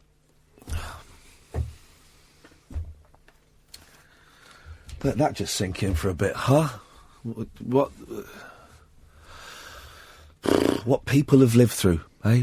Some people have lived through doesn't even bear thinking about. Their whole lives can be a battle, a battle, whether it's a physical one or a mental one or a spiritual one. Their whole lives can be a battle, and you just think as well, people doing stuff like that to kids and ruining, for a lot of them,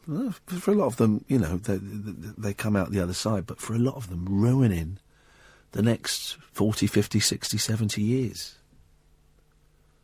What? For what? All for an orgasm, all for a power kick and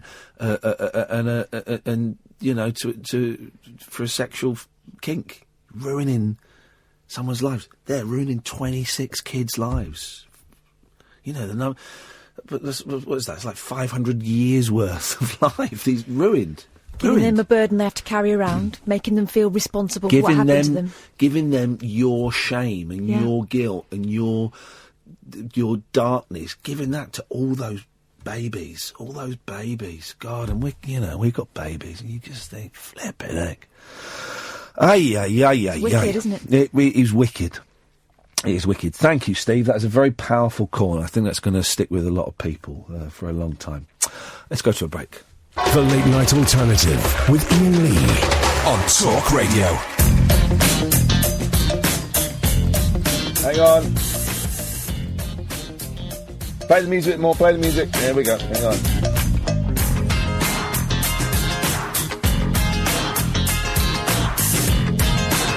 Right, let's cut the music. Cold, cut it. Here we go. I'm just complaining. I've just heard... apparently, that conversation I was having with David Badcock earlier on, he was recording it and he's put it out as a podcast. He's done what? He's recorded it and he's put it out as a podcast. Yeah, that's illegal. Yep, exactly. So we'll have that taken down. We'll have that taken down, guys. That's what we're going to do. 03444991000. Good evening, Katie. Good evening, Ian. How are you? I'm croaky, but I'm fine. It's a sweet help. Yes, I've got this, and these coughing fits just seem to come from nowhere. So I've got water, I've got coffee, caffeine free, and I've got cough sweets, and there's only another 40 minutes to go. We can do this, guys. Oh. We can do it. We can. I'm just ringing up about depression. Yeah, go on, Ian, and it's just been a crazy load of conversations tonight. Absolutely brilliant what you've been doing and what everyone's been talking about. And it's such... I'm so passionate about it and about people that have got depression, because I really went through it 8 years ago. Yeah. And to a point where it was weirdly every Wednesday night. I don't know why that was. I think it was because I didn't have my son, and I drank a lot, and I took tablets, and it was just basically a cry for help. Yeah. And eventually, after about the third week of me doing it, I had a very good friend, and she just got an ambulance, and I just went to hospital. Yeah. And my heart stopped, and it was really, really, really serious. Yeah, and, that is quite serious. I don't know much about medicine, Katie, after being kicked out of medical school. I do know that heart stopping is really, really serious. It wasn't, and obviously I didn't realise because I was totally out of it. And the problem was that I was crying for help, but it just went a little bit too far. For close to comfort, and then I thought, right, this is crazy. I really need some help. Yes. And whoever I talked to, friends or family, that just didn't really cut it. So I knew I needed some proper help. So I admitted myself into a mental health hospital. Oh, well done, yeah. And it was the best thing that I'd ever done. And I was there for 3 weeks, and you really saw people who had huge issues, and you've got issues yourself, but when you look at other people you think, wow. I mean, people were in there for, obviously I can't talk about it now, but massive issues. When you say you checked into a mental health hospital, I don't know what that means. Where would one find such a place, and how do you do it? I think when I was in hospital and they were like, okay, this is getting a bit crazy, you're doing this every week, you're here all the time, we haven't got the beds. Yeah. Would you think about going into a mental health hospital and getting some proper help? Yeah. And the idea of, I just sort of, one flew over the cuckoo's nest, and I was terrified of the prospect.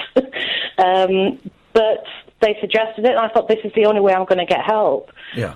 And so I said, yeah, that's what I need. It was slightly terrifying, but it was the best thing that I've ever done. And was that the turning point? You're not saying you were fixed and cured, but was that kind of the upswing, where the upswing began? Yeah, I think it was a little bit after that, because when I got out of the hospital, I think I realised what I did, how it hurt my family and my friends, what it did to them. And I think after a few months after that, I thought, wow, yeah, it's the impact that you put on everyone else as well, which you don't realise at the time. Yeah. And, I think that was definitely a changing point in my life. And there's this thing I call, you have depression. I think people generally tend to have depression possibly for life. I certainly do. And it's just it's mechanisms of coping with depression. Yeah.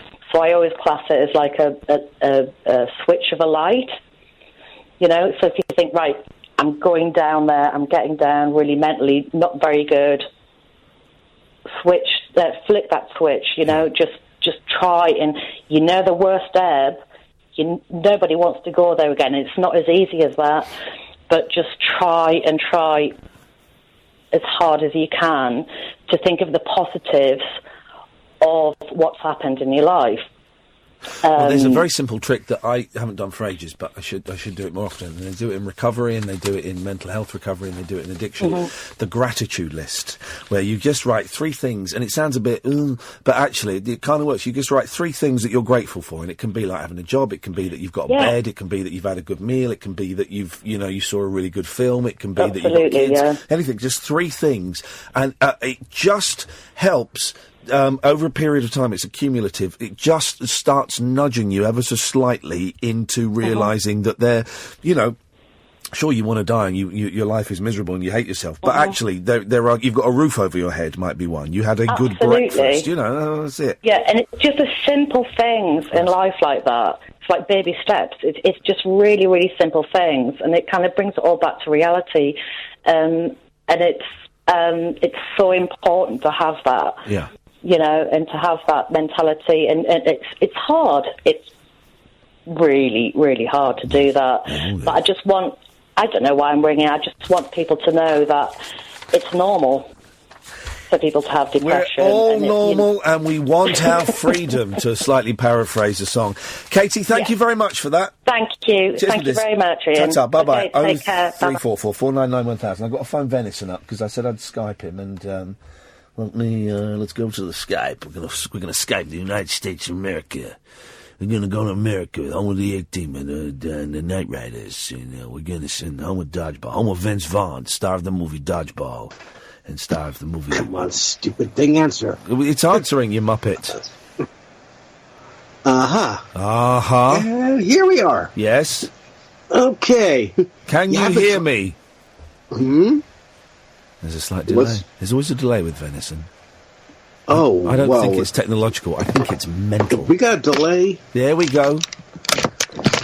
Okay, that's better. Yeah, I've been trying to get a hold of you for a while. Can you hear me? Yeah, I can hear you. The delay's gone. Fine, there we go. We're in. Good. Yeah. It's been a busy show, man. We're quite popular over here. We're award winners. We're award winners. I forgot that. We won an award for this. Yeah, congratulations. Yeah, that's what I was fishing for, buddy. Thanks. I see you've been calling for ages. I appreciate your persistence. You're on now. What have you got for us? Well, I wanted to tell you about some incidents we had over here. Yes.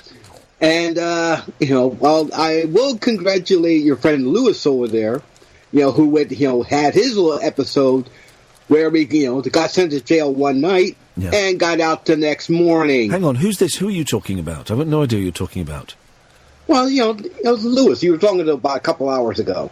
Louis C.K.? No, Lewis. No, not Louis C.K. Oh, the guy that was accused. Oh, I'm so sorry. Yes, gosh, yes, gosh, that feels like a lifetime ago. That was incredible. We've had some amazing calls this evening. Sorry, Venison. Yeah. Go on. Yeah, but he got out of jail. Yeah. All right. Got no evidence. He dropped charges. Whatever. He's lucky. Yeah.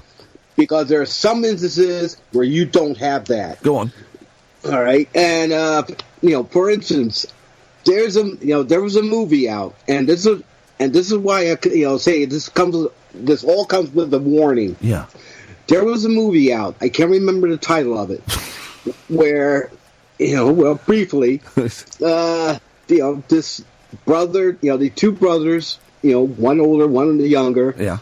The older brother was harassed by these two twin girls. Yeah. Who wanted to be with him, blah blah blah, but he blew them off. He said, "Get away from me." Yes.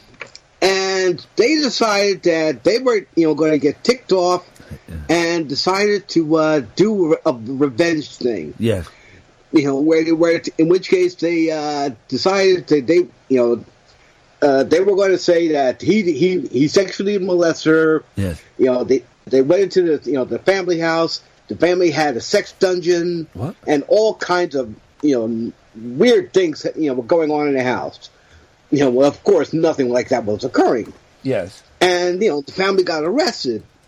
The parents got arrested. They're banging the kids in, and they searched the house. They found none of those things. Yeah. All right, but they did find, a small stack of Playboys under the bed. Okay. Wow. All right. But, they grilled, they questioned and grilled the kids who were like, I think one was 13, the other one was like 7, and grilled them for a few hours. Yeah. Trying to convince them that, yes, this happened. You're lying. This happened. It happened. And finally they got to the point where, just leave us alone. Yeah, okay, whatever you say. Yeah, it happened, so they could go home. Wrong. They decided that on that they're going to do, they made a conviction, send the kids off to foster homes, and blah, blah, blah. Yeah. And basically make their lives miserable. Yes. Okay. Now then. Huh? You said that was the most inappropriate Oliver Hardy I've ever heard in my... So hang on, this was a movie or a documentary? Yeah, it's a movie. It was based on a true story. Based on a true story, okay. All right, now yes. We get to this case. Uh-oh. Which was just definitely a true story. This actually happened to a friend of mine. Okay, so the other one may or may not have been a true story. Oh, it was. Okay. Oh, it was. Who was in the movie? Huh? Who was in the movie? Oh God, I don't remember now. Okay. Remember, I had 2 strokes. My memory is like. Okay. Listen, I've just got to say, if anybody phones up who's had strokes, you will be questioned as thoroughly as if you'd had 1 stroke or 0 strokes. I don't go soft on strokes. Okay. So don't try and weasel out of this one, Venison. Excuse me. Here we go. Yeah, but normally in movies, unless it's a really, really good movie, like Star Wars or something. You don't know who was in it. You don't know what it was called. You don't know anything. Okay, right, yes, but the thing that happened to your friend. All right, a friend of mine who basically got out of the hospital. And it's about a couple of years later. Basically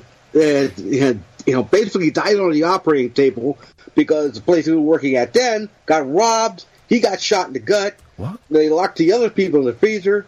After the crooks left, he got him out of the freezer and at the ambulance hospital there. Blah blah blah.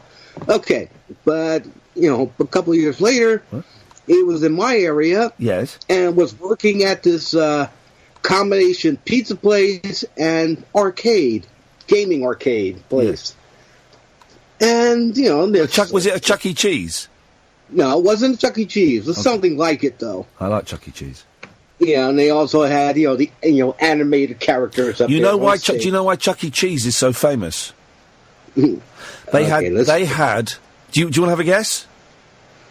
They're historically famous for something that happened there in the 1970s. Really? Yeah, oh yeah. They had the first of something anywhere in the world was in a Chuck E. Cheese. And now they're, and then they were everywhere, and now they're not everywhere so much, but... like the animated bear band or something? No. The animated bear band sounds awesome. No. Should I tell you? Yeah. They had the first ever coin-operated arcade machine. Oh. Oh, you don't sound as impressed by that as I was. Nolan Bushnell and Al Acorn made their first ever Pong machine, and they took it in a Chuck E. Cheese, and they realised after a week when they opened it up and it was overflowing with coins, they realised they were going to be very, very rich indeed. Oh yeah, because we'd had a machine like that, up at the diner, yes, in another town, about the same time period. Right now, what are you talking about, man? Okay, like I said, that's this person who's 18, video gamer. Come on, yes. Video games came out that time period. Yes, they were into video games. Right. Okay, and he met his friend. He met his other friend. Yes. Who decided to be video game champions together. What? You're describing the plot of Pixels. It's almost, but yes, they were good friends, good video gamers, competitions, etc. Yes, and he's been over his house like 1 or 2 times. Yep. Problem. He had a hot older sister. Yep. And and after a while, he started, yes, being more with the older sister, like, hey baby, how about me? You want to go out sometime? Spend time with her. Yes. And does having 2 strokes mean you're rubbish at doing chat-up lines? I don't know. Oh, no. Where are you going with this, man? You've been trying to call me for 2.5 hours, and I've got no idea what you're talking about, Venison. Well, it's coming up right now. Oh God! Because he spent the time, with his older sister, instead of him. Yes. He got mad. Yes. And out of revenge, he decided to say that that my friend molested him. Oh. Sexually molested him. Yes. And and all this stuff, and he got arrested. Wow. Now, after about 2 days. Yep. The parents went there and said, you were lying about this. Yeah. You lied, and so they had to go, to the police station and tell them the whole story. That he lied. It was because of jealousy, and blah blah blah. But they, and that was, that should have been it. He should have been freed. No. Because of the type of allegations that were made, yes, they decided to keep him in there. He was in jail for 6 months because nobody could come up with bail money. Wow. He had to stay in jail for 6 months. And hang on. But surely if he was innocent, you wouldn't need bail money. Yeah, that's that's the way it was supposed to go. But no, not our justice system. There's no way. If you get accused of that, they don't care what evidence there is or lack of evidence. They will see it through. Try to see it through. I've just worked out who you sound like. It was bugging me, and I've just got it. Brian Wilson from about 1985. Yeah, damn, dude. yeah. I'm going to find a clip of Brian Wilson from 1985 in a minute and play it, and you sound exactly like him, Venison. Oh yeah. But I think this whole thing really ticked me off. Yes, because also in a local paper, they did a story on him, on his arrest. Yes. And they leaned into him. They called him a scumbag. Yes. The most perverted person you've ever known. Yep. I mean, they ruined him. Yeah. Absolutely ruined him. And like I said, 6 months he had to stay in jail until he finally couldn't take it no more. And he went there and pleaded to a lesser charge. Okay, just for a second, let's just listen. Hang on, this is who I think you sound like. Let me just skip to a bit where he's talking. Hang on, here we go. Hang on a second. And we were laying on the floor singing. From laying on the floor, we put the microphones down on our heads, doing crazy things, and we got into a very strange bag. Here we go. On the street of the studio that we were doing the fire tapes. I had the musicians wearing fire helmets. I had a guy bring in a bucket with burning wood to smell of smoke in the studio. I mean, I was crazy. No, sorry, he's making more sense than you are, Venison. I do apologise. Hey, listen, man. I've got to go. We've got a full switchboard. Thanks for your call. We'll speak soon. Yeah, but hey. What? Wait. But this is a warning. Don't let these people do this to you. No, well... Because the person's life was ruined for something he never did. Completely innocent. So he says. No, yes, he was. I know the person. And I know he never luckily, Venison, our legal system is a whole lot less bent than yours. Yeah, thank God for that. At least it is somewhere. Thank God for that. Cheers, my dears. 0344. No, me neither. 0344 499 1000. Let's have a few minutes to decompress. This is the late night alternative with Iain Lee on Talk Radio with Time to Change. A star-crossed soapbox for sailor boys, stable girls, I'm on the edge, and stripper grands. It depends who you're with and it depends on the situation. Late night speech radio with a difference. Thank you. The late night alternative with Iain Lee on Talk Radio.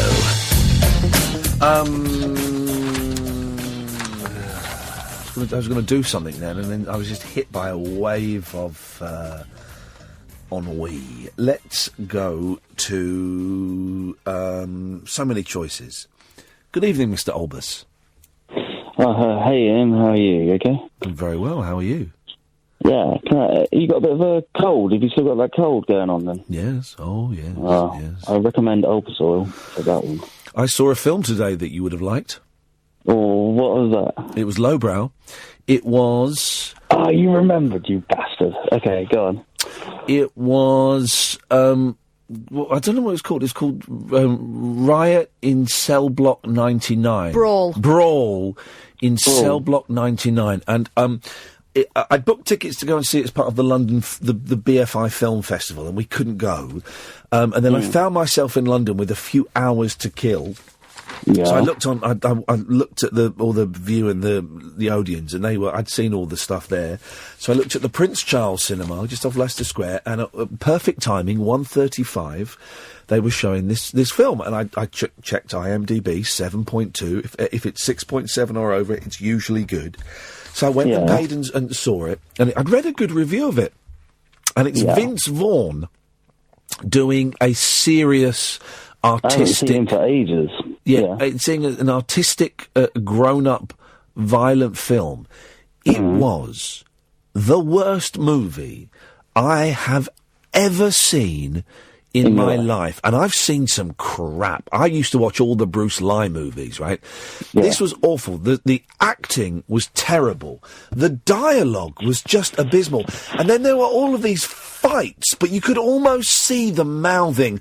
1, 2, 3, 4. As they were doing it was awful. And then Vince Vaughn kicked a man's head off.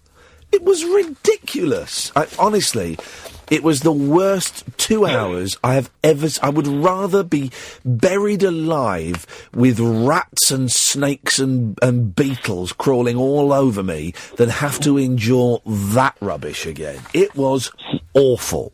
You'd have loved it. Yeah. Thank you for that. Absolutely. You don't know how much that lowbrow comment affected me in my life. I have lost all my confidence and everything. No, you haven't. No, you haven't. I have, man, because you called me unintelligent. I didn't call you unintelligent. Lowbrow means it. No, it doesn't. And you got all arsey on Twitter over a throwaway comment on a throwaway show. I can't believe you remembered it, though. Your memory is very good. Well, no, I remember when... a month ago. I remember when people make up grudges against me and are rude on Twitter and exaggerate what is a throwaway comment on a throwaway, silly, spurious show. I didn't want to talk about that anyway. Can I ask you a question, if that's okay? You can ask it. I may not answer it. Okay, cool. I was reading about in Canada that on the radio that they don't deem the F word, I'm not going to say it obviously, as taboo anymore, so they're allowed to say it. Well, on Canadian radio, yes, but it's only in French. Yeah, in French. Yeah. But we could say it in French here, couldn't we? What is the F word? The F word? In French. I'd rather not play that game. Well, what? But spell it. Spell word. It. S or F? F. Le F word. Are you listening? Hello? Yes, I am. Go on. Spell it. I don't even know what it is in French. It's an F word again. Lapine? No, it's not lapine. La merde? Lapine is a female rabbit. Je sais... Whoa. No, okay. But could I just ask, like, on the BBC, after 9 o'clock Watershed, they're allowed to say it, correct? Or no, or is it after? There's no the Watershed. Why not? No, hang on. Are you talking about television or radio? Television. On the television. But yes. why not on the radio? That's what I'm wondering. There is no Watershed on the radio. Well, why doesn't it exist? I mean, at this time of night, surely, like... Well, I can tell you why it doesn't exist. Okay, cool. Because the regulators of radio believe that, and it makes sense 20 years ago, when you watch TV... You had a TV downstairs, and there might be a TV in Mum and Dad's room, but that was it. And kids would be in bed by 9 o'clock, and they would not be able to watch TVs in their bedrooms, or watch them on their telephones, or watch them on their tablets, so they would not see bad language and violence and sexual swearing. But kids could have had, 20 years ago, a little transistor radio in their bedroom, and so it was felt that children could be listening to the radio at any time. Now, here's the thing.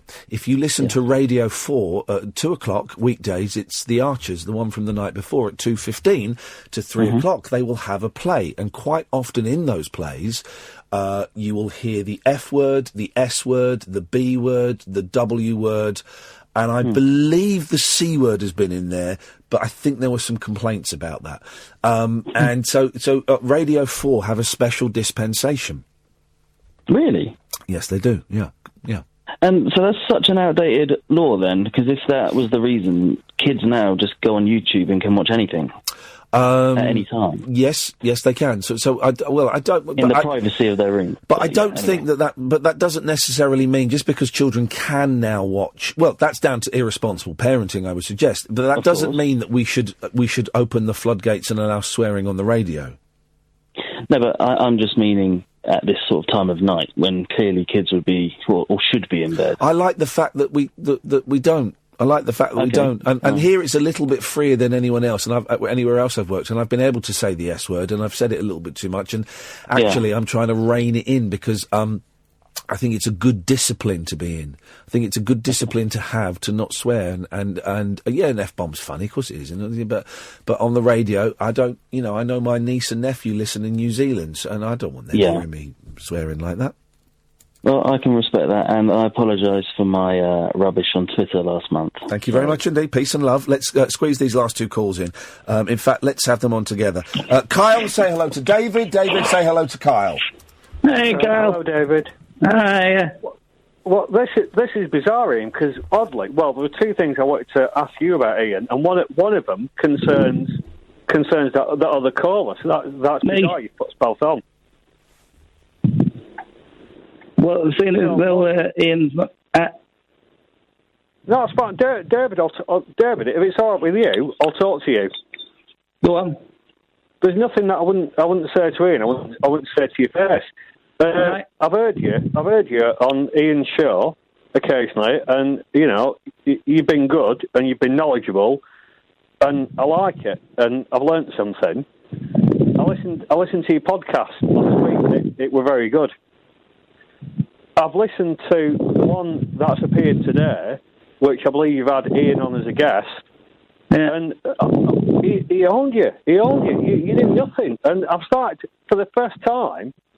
I've started to think you're either a fraud. Or you clearly don't know what you're on about. Not yours. Well, no, if that's the best you can come back with, because I've expressed an opinion. What? Anything else? Is that it? Go suck a fat one. You just is that? You know what? I had no idea. I thought, for a festive special, we're coming up to Christmas. You could do like past, present, future, like Scrooge, and you could interview ghosts. Maybe an old one with chains on, all stuff like that, and then like a current one, like I don't know, somebody current who's about to just like Bruce Forsyth, maybe, and then the future, which could be like a future old one of you. You finished? Yeah. Right. Everybody listening there, go on the David Babcock on Twitter and go and find my latest instalment with the host of this show, Ian Lee. It's very, very good, and you're definitely sure to enjoy it. So make sure you, the David Babcock on Twitter and Facebook, episode 2 of the Ghost and Me podcast. Let's get it right up the iTunes charts with Iain Lee. But David, you've not answered the questions of Porky. You've just said up yours repeatedly. I can say it again if you like. Well, why would you? I'm just questioning your ghost credentials. No, you're saying that I don't know Jack. Well, I'm saying that I thought Ian owned you. Well, I'm saying I think you're a jabroni. That one where they were like bits of Lego flying through the wall. Shut up. Railroading on the Great Divide, nothing around me but Rockies and sky. There you'll find me as years roll by, railroading on the Great Divide.